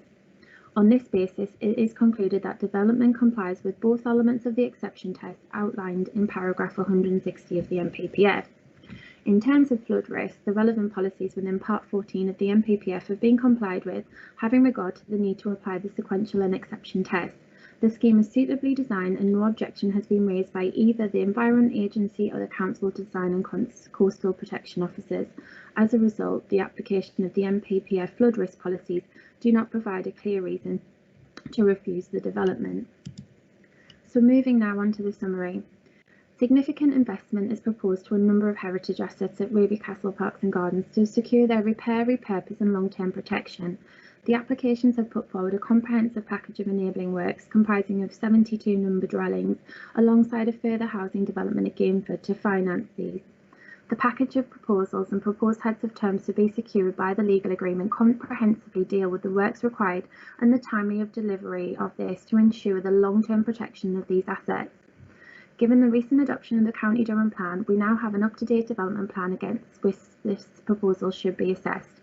It's been identified that the development would result in localised harm to the rural landscape in an area of high landscape value in the short to medium term, offset to some degree through adequate landscaping being incorporated, which will help mitigate this impact over time. Conflict with policies intent of the County Durham Plan has been identified. The development would, however, enable the protection of a number of heritage assets. The proposal has required the careful weighing up of the need and benefit of securing these works to heritage assets against the harm created by allowing new residential development in the countryside. Paragraph 202 of the MPPF provides the framework to allow this consideration to take place. Overall, it is considered that significant material benefits would arise as a result of the development, most notably with regard to securing the long-term future of a number of heritage assets, significantly outweighing the adverse impacts arising from the housing development being located in the open countryside. Despite the principle of development being contrary to the County Durham Plan, the report outlines why this scheme represents a justifiable departure from it. In reaching this conclusion, it's noted that the submitted viability appraisal has been independently verified and the development proposals have been considered by statutory, internal and external consultees to which no objection has been raised. There is considered to be a legitimate case for enabling development of a scale which is the minimum necessary in order to safeguard the long-term protections of the assets concerned. It is considered that the identified public benefits that would arise from the development are sufficient to outweigh the identified less than substantial harm to the listed buildings. The proposal has generated public interest. The objections and concerns have been fully taken into account. On the basis of the conditions and the proposed requirements outlined in the section 106, it's on balance considered that these proposals are acceptable and their application is recommended for approval. Laura, thank you very much for a very detailed and comprehensive report, and I bet you're ready for a break if nothing else. We now move on to the representations. We've had nobody from Winson Parish Council request to speak today. Before I bring in the Vice Chairman of Staindrop Parish Council, Councillor Royston, can I advise members have received over the last 48 hours written letters from Jill Smith, Kerry Hughes, Barbara York, Jessica Priestley, P. Collingwood, J. Collingwood, Phil Ball, J. Walton and Alistair Foles. And I've read that out so that members of the public who are watching are aware that members have received them and read them. So we will begin with Councillor Royston, Vice Chairman of Staindrop Parish Council. As I said earlier, Councillor Royston, you will have 8 minutes. Over to you, sir. Thank you. I'm Vice Chairman of Staindrop Parish Council. Glad of the opportunity to address the committee today on behalf of the Parish Council. This application is immensely important to the Parish Council. It is also deeply unloved and unwanted in the village. Can I ask members to picture a hypothetical planning application somewhere in the county?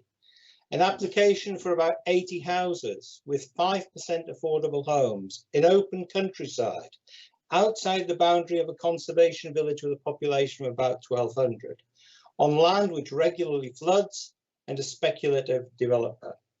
We suggest that in those circumstances, that the application would get very short shrift by officers and members because it would fall foul of so many policies in the county development plan. Yet, in the present application, the applicant is asking you to set aside all of these policies.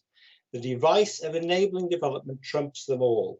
The people of Staindrop are deprived of all the normal protections offered by the county development plan. There is no dispute in the officer's report that the application breaches policy 6, as the development would be outside the built-up area of Staindrop and is not well related to the settlement, and policy 10, development in the countryside. We also argue that policy 39 is breached, as the development causes unacceptable harm to the character, quality or distinctiveness of the landscape or to important features or views in an area of high landscape value. Again, as an enabling development, the applicant manages to sidestep policy 15, meaning that only 4 affordable houses will be provided rather than the 14 required by the policy.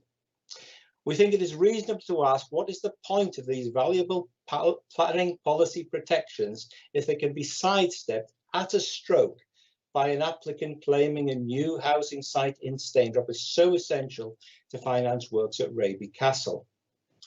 The Parish Council believes that were it not for enabling development, this application would have little prospect of approval.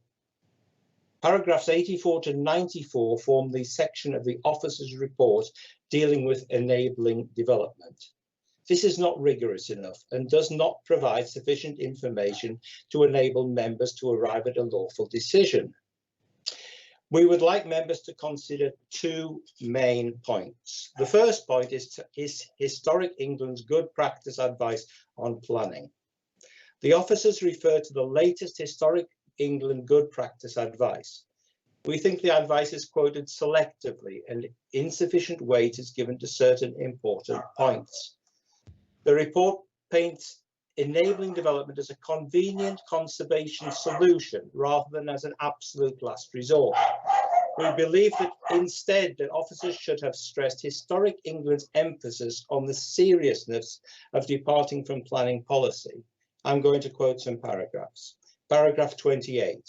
Ultimately, if a decision maker is to agree to an exception to planning policy, the evidence will need to be clear and convincing. Paragraph 13. The harm done by enabling development contrary to the other planning policies is likely to be permanent and irreversible. After consideration of all reasonable alternative means to secure the future of the asset, enabling development is therefore likely to be a last resort. Paragraph 20. Even when it is clear that enabling development is the only way to secure the future conservation of the heritage asset, a decision maker will still need to assess whether or not the heritage and any other public benefits it would secure would outweigh the disbenefits of departing from the planning policy. We do not believe that officers' report provides sufficient information to allow members to decide whether this development is a necessary last resort for securing the future of a non-viable heritage asset, so opening the doors to overturning planning policy in Staindrop. The castle and its environs are in no danger. The heritage works described are largely to facilitate greater visitor footfall and increased revenue. This is by no means a bad thing. Indeed, the Parish Council welcomes it, but it should not be at the expense of throwing away the planning rule book in Staindrop, out of sight, out of mind, and down the road. The officer's report simply records that the applicant considered alternative sources of funding. However, none were considered to be available within a reasonable time frame. The statement's not good enough. It fits badly with the guide's advice, which requires applicants to set out evidence of efforts made to find alternative sources of funding.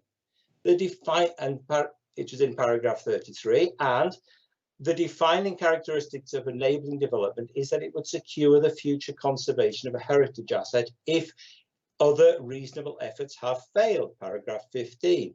If such evidence is available, we believe that members need to see it before deciding anything. For example, how serious were the efforts? Did the applicant actually apply for funding or simply consider it? What is a reasonable time frame and why? Why did potential donors refuse? Will the castle futures not be conserved without Staindrop housing? Is Raby Castle actually lacking viability? Until the committee has examined full evidence on these points and you are satisfied that every effort has been made and failed, we cannot see how you can even make a start to assess the benefits and disbenefits as required by paragraph 202 of NPPF. It would certainly not be possible for members to take a decision in the light of a realistic view of the consequences of refusal. The information is simply not there. The second point is legal issues. It's not surprising that something as controversial as enabling development will be subject to much litigation. Whether or not an obligation to finance the Raby works is a material consideration that can be legally taken into account in deciding the Staindrop application is crucial. Paragraph 45 of the officer's report only briefly summarises our objection, but no attempt is made to say what the legal concerns are. In particular, we're surprised that there is no discussion in the report about the specific criteria developed by the courts to decide on lawful. You have 1 minute left. These were established in the Court of Appeal in the 1989 Newbury case. Any planning application offered by the applicant dealing with financial benefits of the Staindrop development needs to do two things. Firstly, it must be sort of a planning application. And the second one is there must be a genuine connection. On the last point, we believe that there is not simply good enough for the officers to say nothing more that the Staindrop site is considered to be reasonably nearby to Raby. There are many recent cases in at least 3 Supreme Court judgments dealing with in depth with the question of connection. And we suggest in this case there is not sufficient connection. In conclusion, we believe that the Parish Council argues that the requirements of enabling development are not being met and therefore the application should be refused. Alternatively, we urge the committee to postpone a decision until it receives adequate evidence of the need for an enabling development and a further report properly considering the legal issues we have raised. Thank you. Thank you, Councillor Royston, and thank you for your time. We now have the both members, Councillor Rawlinson and Councillor Richardson. George, Jim beat you to the button, so it's Councillor Rawlinson first. Jim, over to you. Thank you, Chair. I've had numerous objections to the. Oh, sorry, I haven't got to be on. I'm on. Yeah. I've had numerous objections to this development and attended a Teams meeting of the Parish Council where on the call there was no support for this development. I find it difficult to support this application, especially when it is being guised and put forward as an enabling development. This application in any other form would have, in my opinion, would have been stopped at the pre-application stage. It has a number of serious problems, namely with flooding, and I'm amazed at the officer's exception test of a 1,000-year flood. We better tell Noah now to start building. And the effect on the landscape and the problem with the 5% affordable housing, people in this area need, you know, the younger end need to be able to purchase houses in this area. As you have heard, the enabling development, this is something new to me, and I think in what I have read, it is for the development of an endangered historic site by adding value through building close to the site. Staindrop is close to a mile from Staindrop, from Raby Castle, and therefore it is difficult to see how it can be linked to the historic site and be counted as an enabling development. We've already heard Raby is a large company with owned land stretching from the top of Teesdale to the west, close to Darlington in the east. They also have purchased a large estate in the south of the country a few years ago, and now they would tell us that they can't afford to repair their own assets. It would be without having the requirements for enabling development to pay for such improvements. And I didn't ask at the previous application, have other funding streams been looked into for either lottery or historic England for the monies to do the repairs and improvements. And just as a side to the commitment of Raby to the Staindrop community, it has taken 2 years for the footpath on the village green, an asset owned by Raby itself, to be repaired. And this has not been done by Raby, who have refused to repair their own asset, but it fell on DCC to repair them and pay for Raby's legal costs in the process, so enabling DCC to do the works. This lack of commitment is seen by the amount of 106 monies that will remain with Raby if the development is approved, and the monies from the development will be close to, with both developments, will be close to £30 million.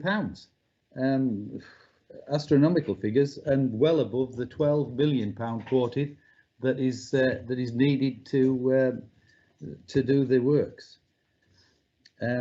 I cannot agree with the development in Staindrop, which is being cloaked under an enabling development, with many national policies being completely ignored, and I would request the application be refused.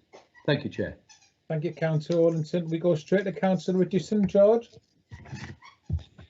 Thank you, Mr. Chairman. I was fully expecting to speak during the debate, so thank you for this opportunity early on.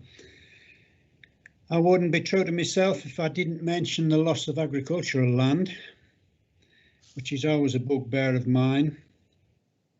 When this land's gone, it's gone. You can't then grow anything on it if it's built, if it's houses.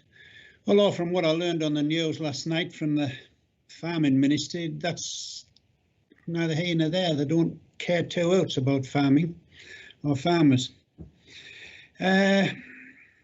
Words Laura used was suitable and sustainable. Well, and also 1 in 1,000 years. Well, the last flood literally was 3 feet deep. It wasn't just a flood, it was epic proportions. So as much as I would like to help Raby out, I don't think it's in the right place. It's not suitable and not sustainable, not because I know we can talk about suds and all the rest of it and how we're going to deal with this water. But if you've got water flooding to 3 feet deep and over a whole large area, for me, that's not sustainable. And also another bugbear I have is 5% affordable housing. We started off when affordable housing first came on the scene that we would ask for 20%, and then we sort of settled down to 15, and developers try to wriggle far below that now, but 5% really is a little bit of a joke, I think. The people who are talking about wanting houses in Staindrop, they're the sort of people that need affordable houses. They're wanting to build an executive development, which is fine in theory, but where all of these executives are coming from to live in Staindrop, I just don't know. So I've got great concerns about it, Mr. Chairman. Thank you for the opportunity at this point. Thank you, George. You're entitled as the local member. Clearly, as the debate goes on, you can come back, but as local member, you're entitled to go at the beginning. Laura, would you like to come back on anything that's been said by either the Parish Council or our two colleagues? Thank you, Chair. A number of issues were raised, so I will try my best to go through them as best as I can. So in terms of the other sources of funding, the report clearly outlines what other sources of funding that the developer sought. So they included like the Heritage Lottery Fund, there was no availability for that. The ability of the landowner to pay for these things by other means, that doesn't come into it either. They're both addressed in paragraph 94 of my report. Sorry, 93 of my report, I do apologise. On the subject of affordable homes, that because this is an enabling argument, you're trying to keep the quantum of development to its absolute minimum. Therefore, if you provided other obligations, such as the 20% affordable housing requirement, which would normally be applied to that area, you would significantly have to increase the number of homes that you proposed. Raby Estates, recognising the requirements of the area, have paid for separately outside of this development for 5% affordable homes. Normally, you wouldn't necessarily find any at all. The subject of agricultural land and the loss of it, that is also covered in my report in paragraphs 173. It's not best and most versatile, so there's no concerns regarding the loss of that. In terms of the separation of the site from the asset itself for which the works are being enabled for, the Historic England Practice Guide acknowledged that it's not always desirable to have them, side by side one another because of the impact the development could have. The concerns, there were a number of case appeal decisions. They were forwarded to the council's legal officer for advice, and we were advised that we were comfortable with the approach the council were taking, that we could secure planning obligations from this development to be used towards the castle site. The other thing I would say is that the heritage assets that are being funded by this, with the exception of some small works proposed in the walled gardens, are all outside the pay line, so members of the public could freely visit the site and wouldn't have to pay to visit these heritage assets. For example, the Dutch barn isn't currently accessible to anybody. As part of these proposals, it would be opened up and it would be given an end use which would secure its future for years to come. Okay, thank you, Laura. Councillor Wilkes-Mark, you've registered to speak. Is this a question or part of the debate? Because we still haven't finished the presentation to the committee yet. No, I'll wait until the discussion, Chair. Okay, thank you, Mark. Okay, we then move over to Mr. Peake. Mr. Peake, I did say to you, sir, we would come back if you wanted to come back in. Do you want to come back in, or do you just want to answer questions? Well, I'd just like to pick up on one or two things that have been said during the recent discussion.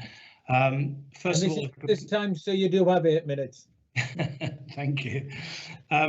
First of all, I take slight issue with the suggestion that we're showing a lack of commitment because of a footpath issue crossing the village green. The dispute that Councillor Rowlinson refers to actually relates to a dispute between Durham County Council and the Parish Council. Raby were drawn into this last year. Because we're landowner, we have to be party to a future dedication of that footpath, which we happily agreed to. But to suggest that we are shirking our local responsibilities because we're coming in to help in a situation, I think is a little difficult to accept.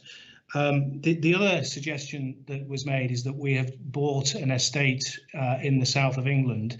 We haven't bought an estate in the south of England. We've held land in Shropshire since the 18th century, and that is still an important part of our business operation. The other thing that was mentioned was flooding of the land at Staindrop, and I fully accept that land did flood last winter, but it was simply as a result of a blockage on the underground culvert that crosses the land. and some people, understandably, who are not supportive, took some photographs of that at the time. The other thing I would mention, I think, which is important, we undertook extensive public consultation both in Staindrop and Gainford before we submitted our plans, and during both of those consultations there was overwhelming public support for our proposals for the Staindrop housing. I think it was 58%, but that is covered in your committee reports. So those are the points I simply wanted to make. Thank you. Thank you very much, Mr. Peake. Okay, I've got nobody indicating that they want to ask any questions or technical questions, so we'll go straight into the debate. Mark, Councillor Wilkes, you're down as first. Oh, that was quicker than I expected, Chair. Thank you. Can you hear me? Yes, we can. Yeah, I've been having some IT issues. I wonder if it's possible for you to display the image that I sent across, Chair, and if you can, thank you very much for being able to do that. And please excuse my rough sketch of the site, but all that green that you can see there is what the Environment Agency classes as Category 3 floodplain, flood zone, I should say. And a substantial area of that is where this development proposes to put housing on. Now, I don't for 1 minute suggest that the developer can't improve the site to reduce significantly the risk to the houses flooding. But the problem I've got is that somebody's going to have to live in those houses, and those houses have to be affordable, not just in terms of, in the sense of affordable to live in.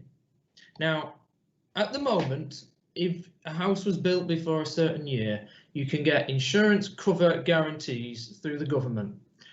But since about 2009-10, houses built don't have that assurance, and so if you buy a property, you're stuck with insuring it and taking the risk. It strikes me that building houses in an area where people won't necessarily be able to get affordable insurance isn't the right thing for us to be doing.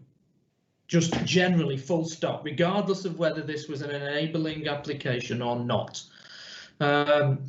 And to be absolutely clear, that picture there that I've shown you is off Durham's GIS mapping system. I've not made it up, I've taken it off our own county council mapping system. And in the very bottom corner of where I've drawn the outline, where this application site is a bridge, and I think it's, somebody can correct me, I think it's called Bow Bridge. There's a pump house there as well, which is down as one of our key flood locations for the entire county. So what we're proposing here as a development is to accept building houses on a Category 3 floodplain, where right at the edge of it is a road which is a serious high-level flood risk, by an applicant that has 20,000 acres of land around Staindrop, a further 20,000 acres of land across County Durham, and more land outside of County Durham. I cannot for the life of me understand why they would choose a site like this when they've got so much other land available. It really doesn't make any sense to me.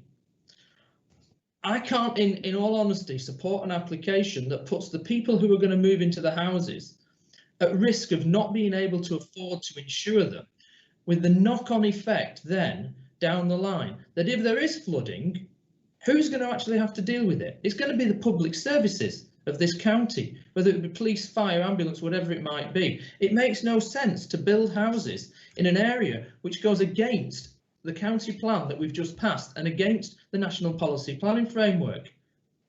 Now, the problem with this is that within the application itself, there's a whole raft of mitigation measures, which I'm sure that Laura will come back and explain, will reduce this risk of flooding. And by the way, I would say that throughout all these reports, all praise to the officers for working in difficult circumstances and producing excellent reports. I just on this occasion don't agree with what the recommendation is. So at the moment, I want to listen to what the local member might have to say again and others. But I feel that at the moment, there are a number of policies that mean that this application shouldn't go through. It shouldn't just be enabling development gets passed through. I'm a bit struggling as to exactly in relation to the flooding and the insurance as to which policy, but in my view it comes under policy 29, sustainable design. But I'd appreciate an officer response that if we were going to reject this based on what I've just said, whether that is the correct policy. But in addition to that, I also think that policy P6 relating to being outside the built-up area, policy 10 being inappropriate development in the countryside, policy 39, the impact on the character of the landscape, and policy 15, the lack of affordable housing, are all more than adequate policies for us to choose not to accept this application today. But I'm willing to listen to what other people have to say first, Chair. Thank you very much, Mark. Well, Laura gets her head around all them policies and questions. Councillor Hopgood, you came in asking to speak as well. Amanda? Yeah, thanks, Chair. Just a couple of queries I've got on it. With regards to the Section 106 money that would normally go to the community, can you just, am I reading this right, that all the 106 money is going to go to Raby Estates? Is that correct? That's the first thing. And secondly, this is the first application I've ever seen in all the years as a councillor that's being recommended because to enable development. And it looks to me that if we have that phrase enable development, it means the rest of the stuff we can just ignore. And I'm quite surprised at that, because we're also told, and we've just been told in the first application today, that we take each application based on their individual merits and as a single application, not as a result of another application. So I just wondered if you could just tell us, does enable and development mean that everything else is out the window and we can pretty much do what we want? Thank you. Okay, thanks, Amanda. So, Laura, if you can answer Councillor Wilkes's queries and that regarding flooding and policy, because Neil Carter's come in to answer Councillor Hopgood from a legal point of view. Laura? Thank you, Chair. So within my report and within the update I provided to members about the exception test, I set out how the proposal is policy compliant in flood risk terms. So noting Councillor Wilkes's comments, the requirement isn't to be fully satisfied that future occupants would get flooding. It's to make sure that the areas wouldn't be at risk of flood. So we've had the Environment Agency look at it, our council's own drainage department, and they're happy with the proposal subject to the conditions that we've recommended.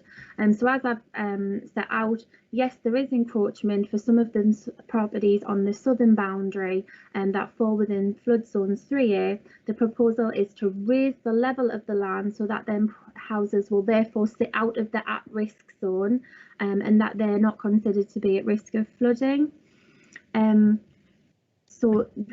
I don't see the basis for which we could look to refuse an application potentially on the basis that future occupants would struggle to get insurance.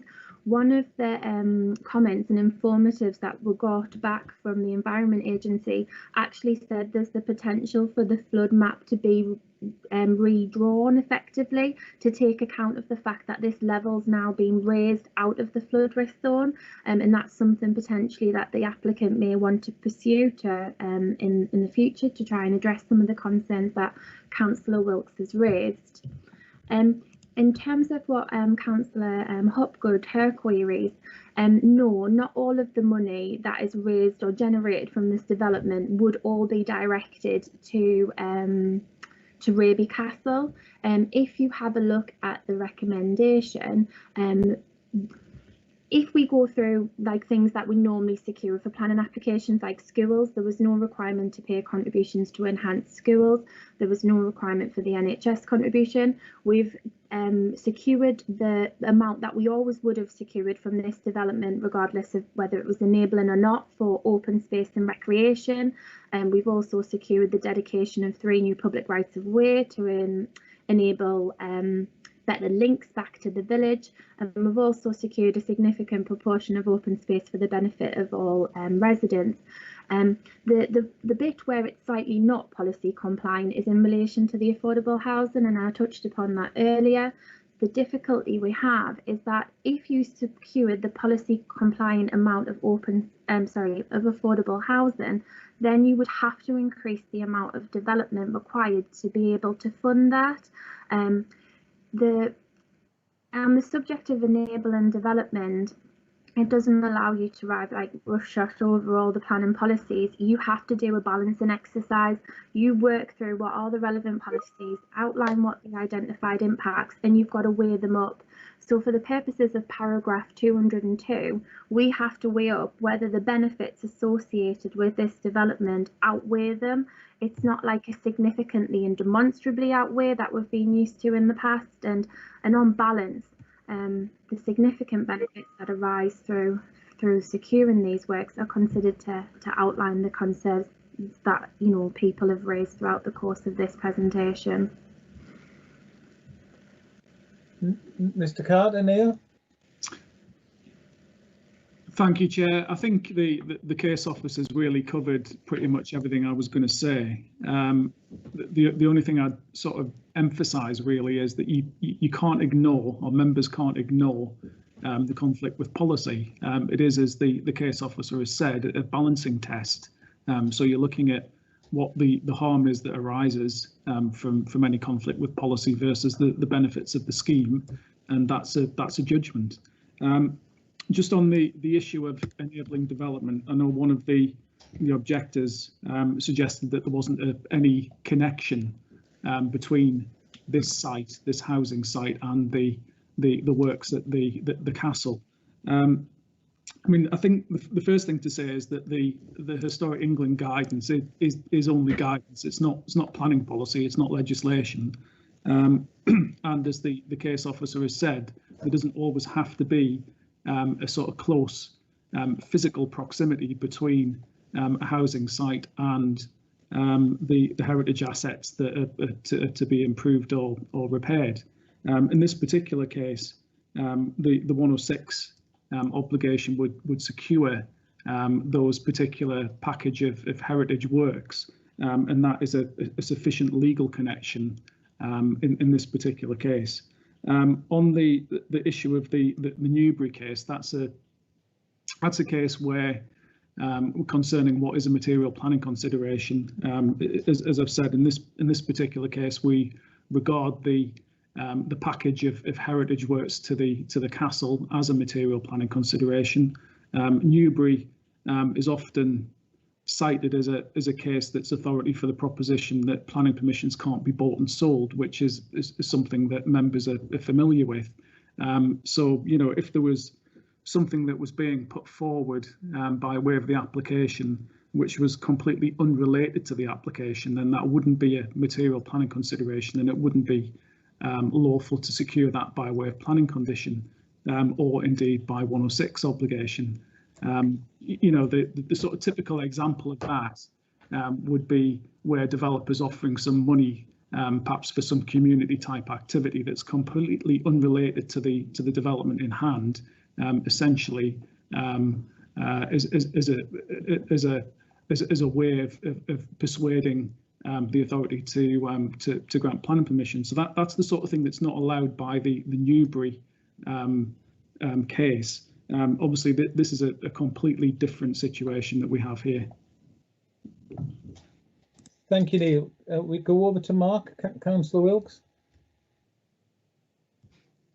Sorry, Chair, I wasn't aware you were going to bring me back in there. I just want to be absolutely certain in relation to the issue that I raised about flooding and specifically insurance, as to which policy, if any, can be used to refuse this application on the grounds that it's not sustainable building if somebody can't afford to get insurance on the property.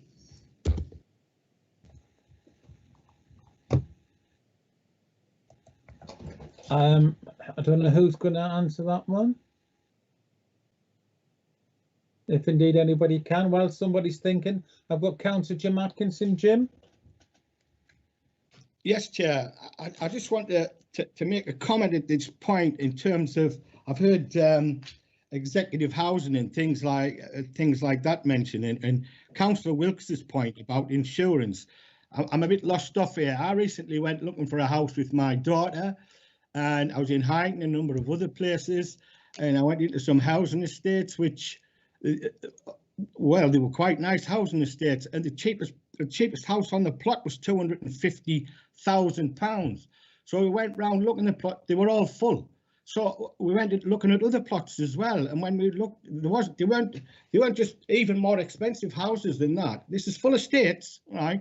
They had 2 cars on the drive, right? Now it just occurs to me, I don't even really understand Councillor Wilkes' question. These people don't buy these houses if they don't know they can get insurance and they can't afford it. I don't know whether I'm missing the point of the question or what his question is.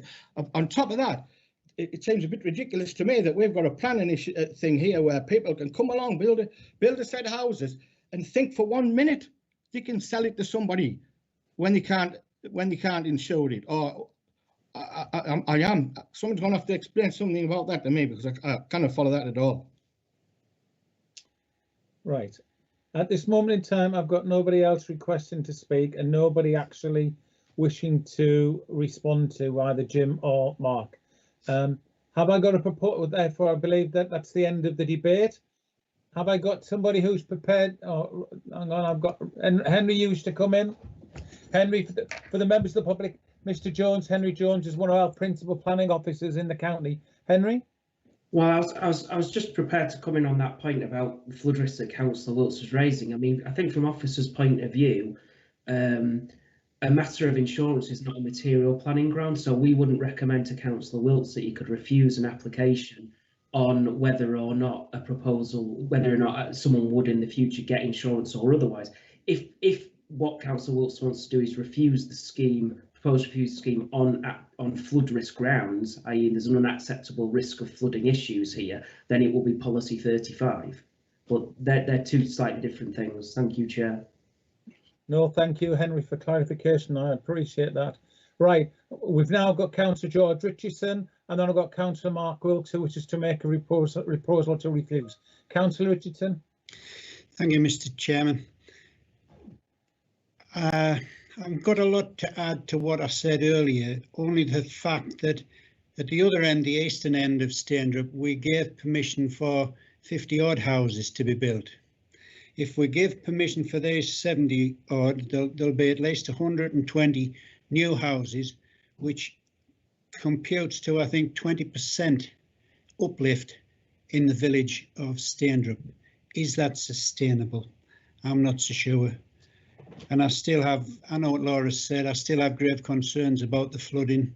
So I'm going to propose that we refuse this application, somewhat reluctantly, but yes, I'm proposing refusal. Thank you. Thank you. Councillor Mr. Wilkes. Thank you, Chair. Policy 35, I'm not personally convinced that at appeal, if we were to propose refusal of this application on flooding grounds, that it would be successful because of the mitigation levels. Personally, do not believe we should be building houses on a Category 3 floodplain, and I don't think we should be building houses in an area where the insurance companies are likely to charge exorbitant fees, which was my point for Councillor Atkinson, to actually get the property insured. I just don't think we should be doing that. However, I don't think that policy 35 is going to stand up on an appeal. What I do think that would stand up, however, are the policies which were put forward by the Parish Council for refusal, because I don't believe that there's sufficient grounds under the enabling proposal for this to stand up. And so I would like to propose refusal on the grounds that I mentioned earlier, Chair, which were policy 6 on building outside the built-up area, policy 10 inappropriate development in the countryside, policy 39 impact on the character of landscape, policy 15 lack of affordable housing. And unless you're asking for anything additional to that, that would be my proposal, Chair. Thank you. Are you second? So that's proposed. Councillor Richardson, I take it you're second, and Councillor Wilkes. Yes, Mr. Chairman, that's the best way it works. Fine. Thank you very much. Neil, can we go to you to take the next day forward? Thank you, Chair. So it's been proposed that the application is refused. Councillor Wilkes has outlined the policies that he regards the application as contrary to. Can I just check what's his position in terms of the enabling development scheme? Is it the case that, having identified the conflict with the policies that he takes the view that the benefits of securing the heritage works are not sufficient to outweigh the harm that he says arises from the conflict with those policies? I'm just trying to get to the bottom of how he's doing the balancing exercise here, but I assume he's basically saying the harm outweighs the benefits. Chair, not only do I believe that the harm outweighs the benefits, but I also believe that insufficient regard to other possibilities has come forward. I do believe that with 20,000 acres of land around Staindrop, there are other possible opportunities for development, and with all of the other possible resources that the applicant has, I do believe that they'll be able to secure the funding that they need from alternative sources. Thank you. Okay, Neil, before we go to the vote, just for the public who are watching, Councillor Mr. Jewell had to leave the meeting because he had another meeting. So Councillor Jewell is no longer here. Councillor Mr. Clare was having problems with connection things. So Councillor Clare has left the meeting. Clearly, if Councillor Clare comes back into the meeting, we cannot allow him to vote because he missed some of the debate. So we are 2 down. I have checked with Mr. Croft via email on quoracy and we still remain quorate. So over to you, Neil.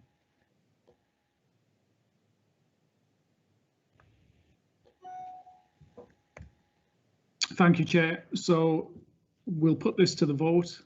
So this is a motion for refusal, contrary to the officer's recommendation, for the reasons put forward by Councillor Wilkes and second by Councillor Richardson. I'll come to each member in turn and ask if you're for or against, and alternatively, if you want to abstain, if you let me know at that stage. So I'm going to go to Councillor Atkinson first. Are you for or against this motion? Against.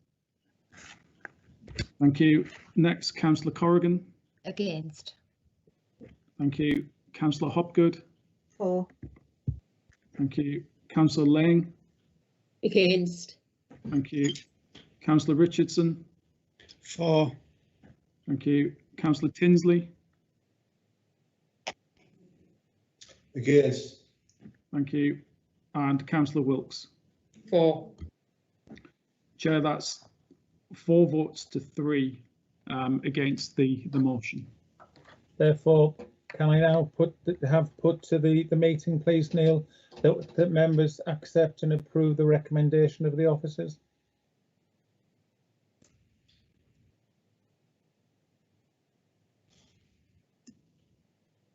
Chair, I'm not sure if we got a mover in a second. I'm looking at you asking, do I need to get a proposal in a second? Yes, sorry, Chair. Yes, we would need to have somebody move that recommendation and second it.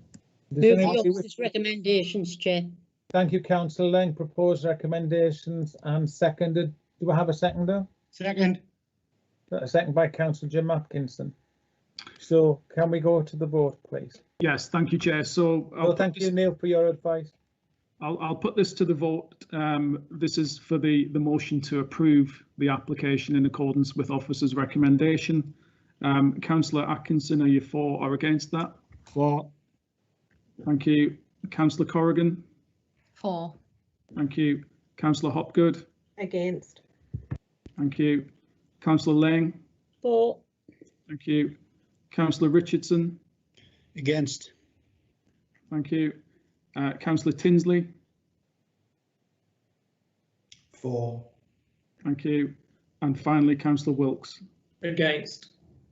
Chair, that's 4 votes in favour of the motion and 3 against. Therefore, the council has recommended and approved the application. Thank you very much. Can I thank our colleagues from Staindrop who joined us in there, and Councillor Royston for his presentation. Can we now move on to the next item? The next item is regards to 79 dwellings on south of Spa Road, Gainford. Thank you, Chair, I'm just loading up the committee presentation for everyone now. Thank you very much, Laura. Okay, this is the final presentation. It's for the erection of 79 residential dwellings, associated infrastructure and landscaping, and the demolition of existing agricultural barn at land to the north and south of Spa Road at Gainford. The application site is shown on the page now. The site's outlined in red. The application site lies on the western edge of Gainford on land both to the north and south of the A67 Spa Road. It extends to approximately 7.6 hectares and comprises of agricultural fields and lands adjacent to and within the walled gardens of Gainford Hall. The site is bounded to the north and south and west by agricultural fields and open countryside, with the settlement of Gainford lying to the east. The faint pink wash indicates the extent of the conservation area, and the yellow highlights the listed buildings and structures. The site lies partly within and adjacent to the conservation area, Gainford Conservation Area, with the land to the south of the former railway line and lot associated with Gainford Hall falling within its boundary. The conservation area contains a number of listed buildings, including Gainford Hall, which is Grade 1, the Dovecot, which is Grade 2 star, and the walled gardens, which are Grade 2 listed. Gainford Hall is also on the local list of historic parks and gardens and designated landscapes. There are a number of other listed buildings within the village. So just for everyone's reference, Gainford Hall is the yellow building that almost touches the red line boundary. The small circular mark is the Dovecot, and the walled gardens are shown by the extent of the conservation area in the space in between. The Teesdale Way is a recreational route and it broadly follows the southern extent of the A67, which incorporates public footpath number 12 further to the west. This is an aerial image of the site and more clearly shows its landscape features. The main development site comprises of a single agricultural field, including some additional farmland to the west. The field is surrounded on all sides by existing hedgerows and trees, with a single mature oak lying close to the northern boundary. Gainford lies to the east, and the development site is separated from the residential development within by the adjoining orchard, an area of scrub, and a BT exchange building. The Raby Castle railway line ran through the site and is still a visible feature on it. The southern parcel of land comprises of a single agricultural field, the walled garden of Gainford Hall, and some adjacent land which houses an agricultural barn and a conifer hedge which serves to partially screen it. The River Tees lies to the west and trees line the river embankment. The site falls entirely within an area of high landscape value. There are no statutory or locally designated ecological sites located within or immediately adjacent to the application site. Gainford Spa Wood, a local wildlife site, lies within 100 metres of the northwest corner of the southern site. So this is an aerial image taken in a northeasterly direction looking towards Gainford, and hopefully it helps to more clearly show the landscape features that I previously described on the earlier slide. So this is an image from the A67 looking east and shows the western approach into Gainford. On the left is the field, which lies on slightly rising ground where the built development is proposed. To the right you can see how the existing conifer hedge with existing agricultural barn largely obscure views of Gainford Hall. Both are proposed to be removed, which will be secured by a planning condition.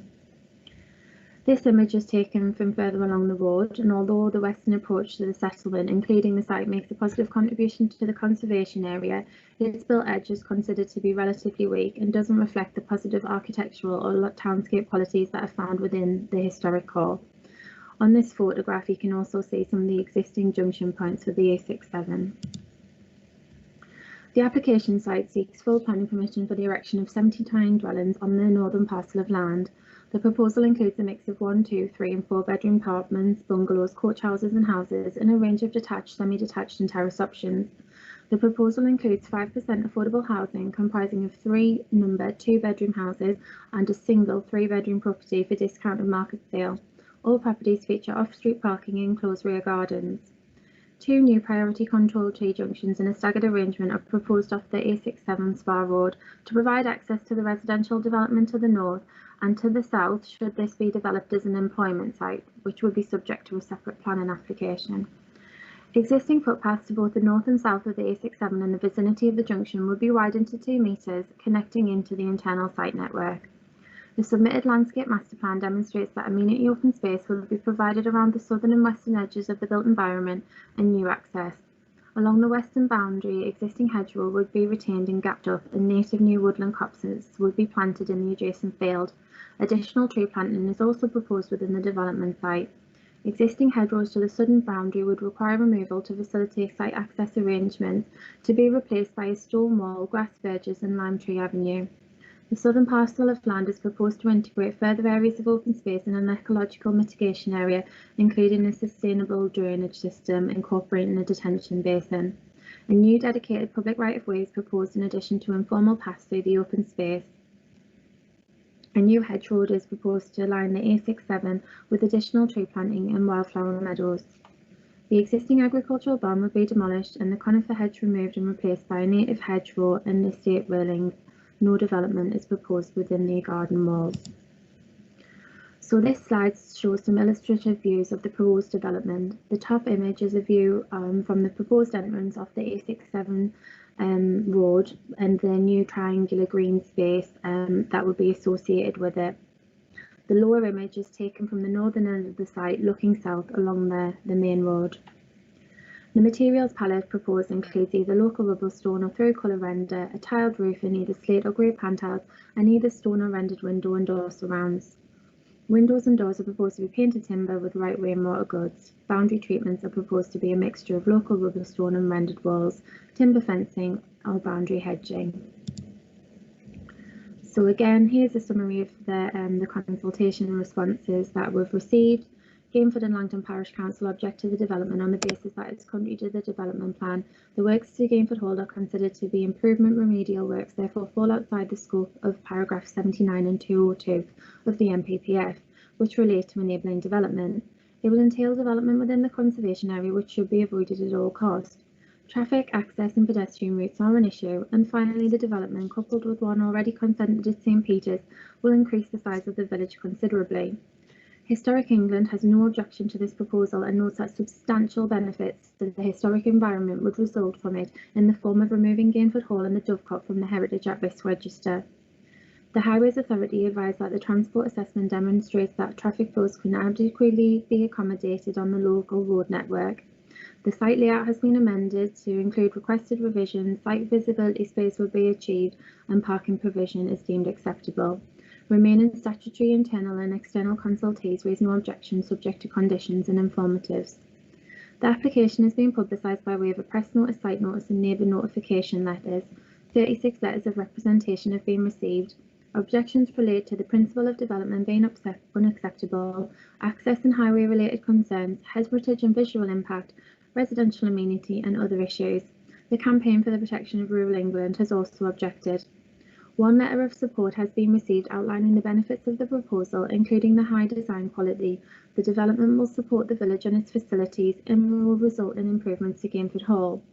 Since the publication of the report, one further letter of objection has been received. The issues and concerns raised have predominantly been addressed within my officer's recommendation report.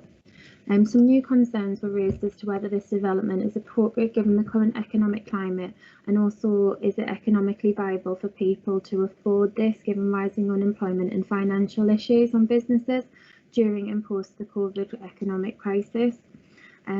Just officers don't think that is an appropriate reason to refuse or resist this application. In summary, Gainford Hall, which is Grade 1 listed, and the Dovecot Grade 2 star are included on Historic England's Heritage at Risk Register. The necessary renovations and conservation works will be extensive enough to remove it from that register. In addition, significant investment is also proposed to a number of assets of Raby Castle Parks and Gardens to secure their repair, repurpose and long-term protection. The applicants have put forward a comprehensive package of enabling works for 79 number of dwellings to finance these. The proposals, the package of proposals and the proposed Section 106 planning obligations comprehensively deal with the works required to secure the long-term protection of these assets and various other mitigation measures to ensure harm does not occur. So now we have the County Durham Plan, we've got a framework from which to assess this proposal. So it's been identified that the development will result in some localised harm to the rural landscape and area of high landscape value in the short to medium term, offset to some degree by the benefits in respect of the works west of Gainford Hall. So that's the removal of the conifer and things like that. And the adequate landscaping has been incorporated, which will help to mitigate this impact over time. Conflict with policy 6 and 10 has been identified. The development would, however, enable the protection of a number of heritage assets, and this proposal has required the careful weighing up of the need and benefit of securing these works to heritage assets against the harm created by allowing a new residential development in the countryside. As we've been through in detail, paragraph 202 of the MPPF allows us to take that consideration. Overall, it's considered that significant material benefits would arise of the development, most notably with regard to securing the repair and long-term future of the heritage assets, some of which are currently at risk, outweighing the adverse impacts arising from housing development located in the Uplands countryside. Despite the principle of development being contrary to the County Durham Plan, the report outlines why the scheme is a justifiable hurdle, and we've got the viability appraisal, which has been fully verified and is considered to be a legitimate case for enabling development. There's been no statutory internal or external consulting objections. It's also considered that the identified public benefit that would arise from the development are sufficient to outweigh the identified less than substantial harm to Gainford Conservation Area, having regards to policy 44 of the County Durham Plan and paragraphs 109 of the MPPF. The proposal has generated public interest. The objections and concerns have all been taken into account, and on balance, it's not considered sufficient to justify refusal of this application in light of the ability to impose conditions and to secure obligations through Section 106 and Section 39. And on balance, it's considered the proposals are acceptable and officers recommend the scheme for approval. Once again, Laura, thank you very much for an excellent and in-depth report. We've got no representation from Gainford Parish Council, but we have both our local members. So if we begin with Councillor James Rawlinson, followed by Councillor George Richardson. Jim, over to you. Thank you, Chair. I travel on the A67 west to Gainford quite regularly. The entrance to Gainford from the west is a picture. And the field in which the 79 houses are to be built is in front of that view. The entrance to the estate is on a blind corner, and the amount of traffic coming in and out on an A road will certainly cause problems. I have had many people objecting to the development, but I have also had people who have thought it was a good prospect to have a new estate in Gainford. But with the loss of agricultural land and the harm that it will do to the visual aspect of Gainford, I would ask the committee to refuse the application. Thank you, Chair. Thank you, Jim. Councillor Richardson, George. Thank you, Mr. Chairman. There's not a lot I can add to what James has said.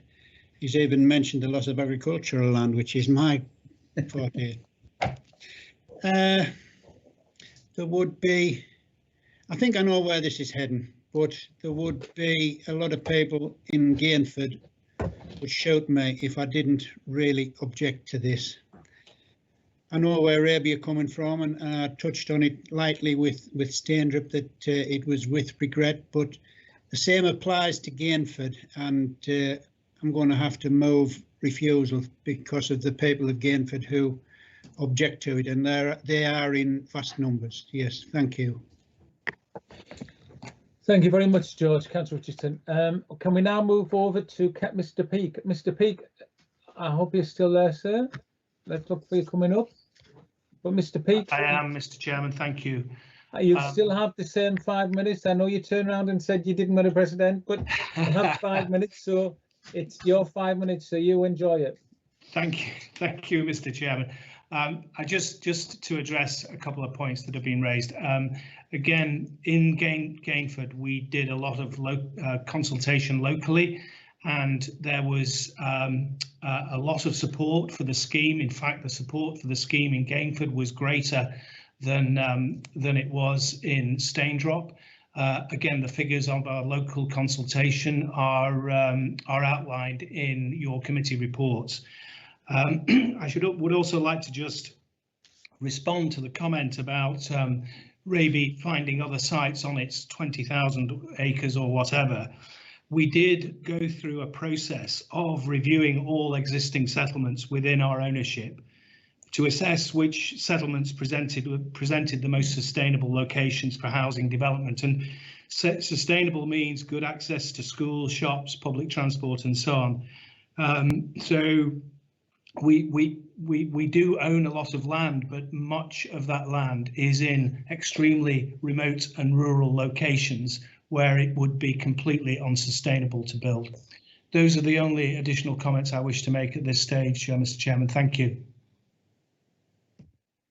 Thank you. Mr. Peake, I've been getting an email from Ian, our committee officer that keeps us all right, to say I did forget one objector. We've had Dr. Abigail Walker submitted a written letter, so we'll take that written letter, and if you want to come back on that, then I'll bring you back, but I think you'll have accepted everything. So Ian, can you read out Dr. Walker's letter, please?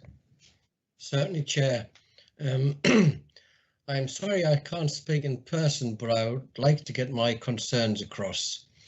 The issues I have with this proposed development are, whilst I accept new housing may be required in County Durham, are 79 houses needed in a village with no local employment and poor public transport links. Therefore, this will be a commuter development, putting more cars on the road. The environmental impact is significant. This is being built on a beautiful green field with loss of wildlife, risk of flooding, and more cars on the road. The entrance to the development is being built on a blind corner, which is dangerous. There is no mention of how green this development is. Surely any new development has to be as green and environmentally friendly as possible. Will there be future proofing of energy requirement for houses and vehicles? For example, solar panels, electric car charging, no gas or oil central heating, use of renewable energy sources. Worries about safe access to the school, as all the roads from the main road to the school are single track and have either very narrow or no pavements. Parking on the site and the village. There doesn't seem to be enough parking per house. Each house requires at least 2, if not 3 spaces, as most households have several cars and these will be needed for commuting. The village already has many cars parked on the road. Increased traffic will cause more issues passing these, for example, the road to Ingleton and the main road through the village. Village amenities are lacking for this development. We no longer have a cafe or post office and the local shop is very basic, so new residents will have to travel to access these. Development on the St. Peter's site should take priority, as this is an eyesore and subject to repeated arson attacks. It is not a beautiful green field. The site is also more suitable for development. My concern is that if Raby development goes through, the St. Peter's development may not. This development will change the feel of the village from a small local community to a community village with no centre point. The view across this field is described as a protected view in the conservation area document on Gainford. Most people will be travelling east from the village to the A1, train station, airport, Darlington, Teesside, as this is where most employment and journeys will be. This means all the traffic will have to pass through the narrow main road. St. Peter's site doesn't have this disadvantage. Thank you. Thank you, Ian. So that was the further objection. Mr. Peake's not waiting to say he wants to speak, so we'll move on into the debate. I've got 2 members wanting to start off the debate, Councillor Mr. Tinsley and then Councillor Mr. Atkinson. Fraser.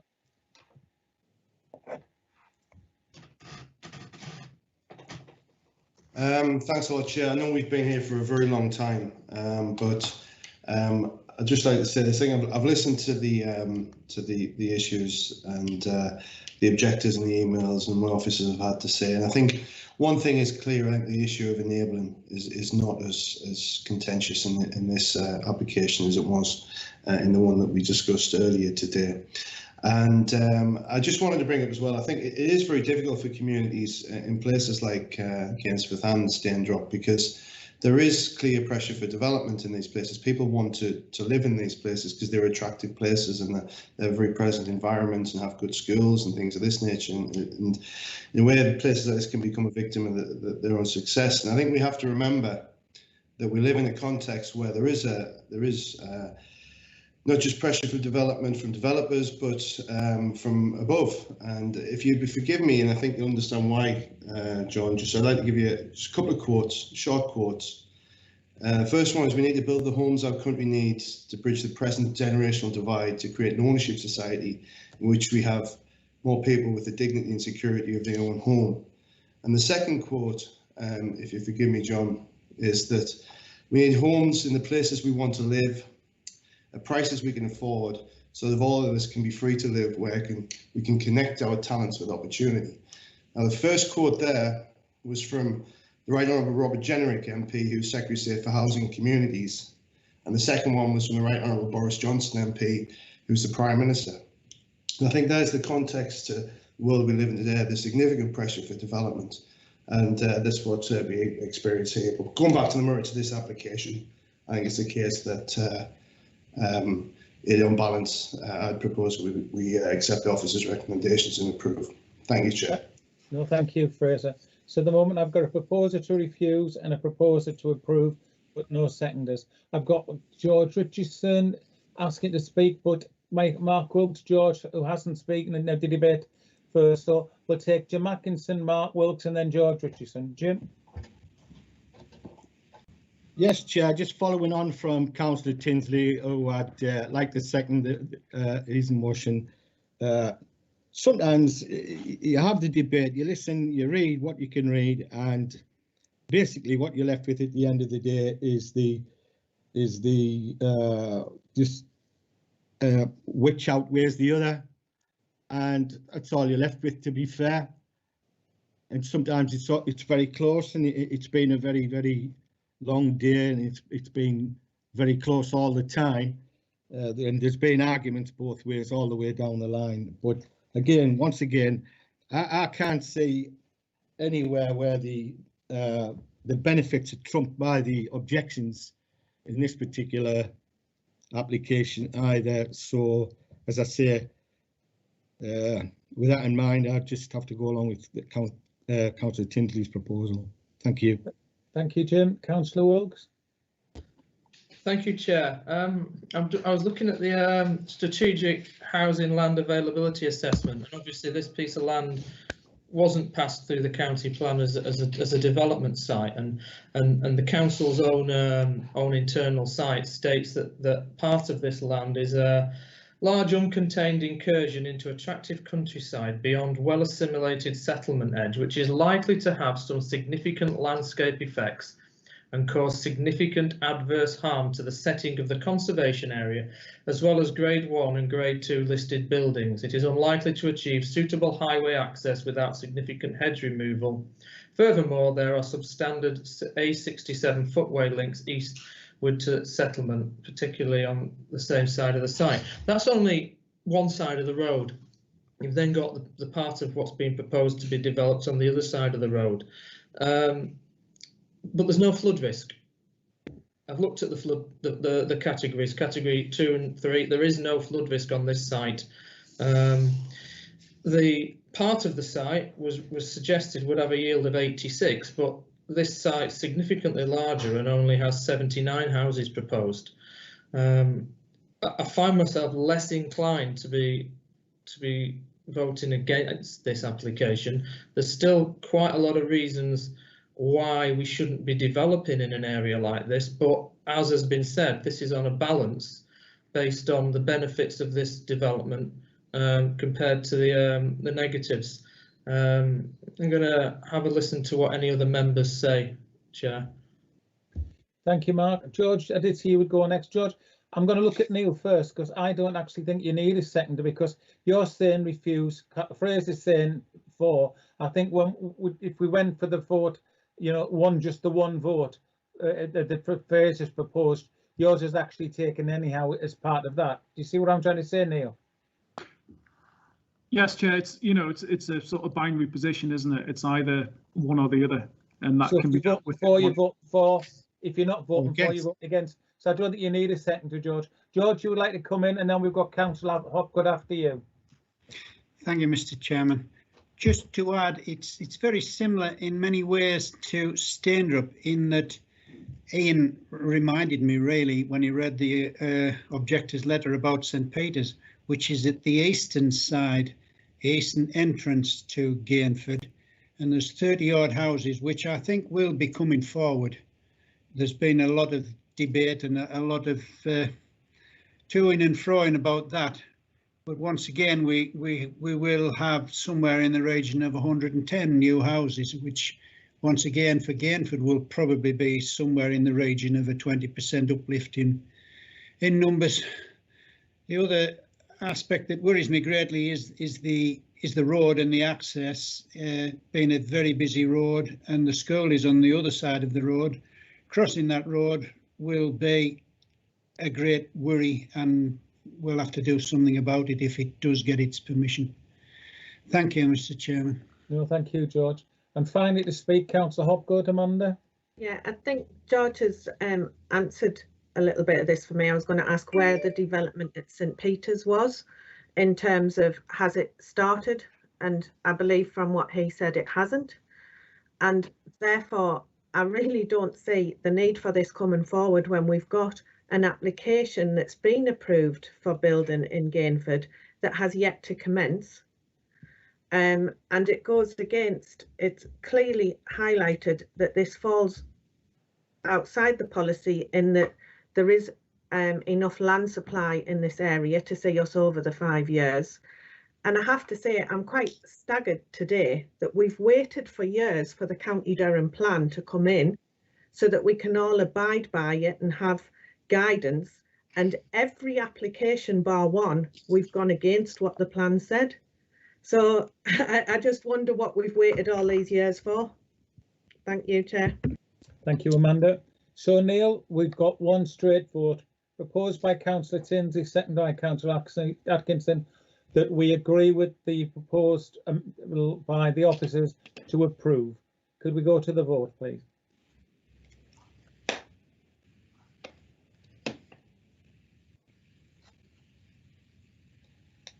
Yes, thank you, Chair. So I'll come to each officer and ask if the for or against, and as usual, if you want to abstain, if you can let me know as well. So I'll start with Councillor Atkinson. For. Thank you. Councillor Corrigan. For. Councillor Hopgood. Against. Thank you. Councillor Lang. For. Thank you. Councillor Richardson. Against. Councillor Tinsley. For. And finally, Councillor Wilkes. Against. Chair, that's 4 votes in favour and 3 against. Okay, so the committee has voted to approve. Can I thank Ian Croft and yourself, Neil, for the work and support and advice you've given. And people don't know that the advice you've been giving over the email system to make sure we did this within the rules. Can I thank all the planning officers and also the highways officers who've advised us, to the members of the public who have been waiting and watching through the portal, and for the members of the public who presented, and finally to the members who are here today for your forbearance. You've done a 3.5-hour meeting, and I thank you for staying with us. I do need to ask you to stay a bit longer. If you could wait a little longer until we're advised that the connection to the live stream is finished. But thank you very much for everybody this morning.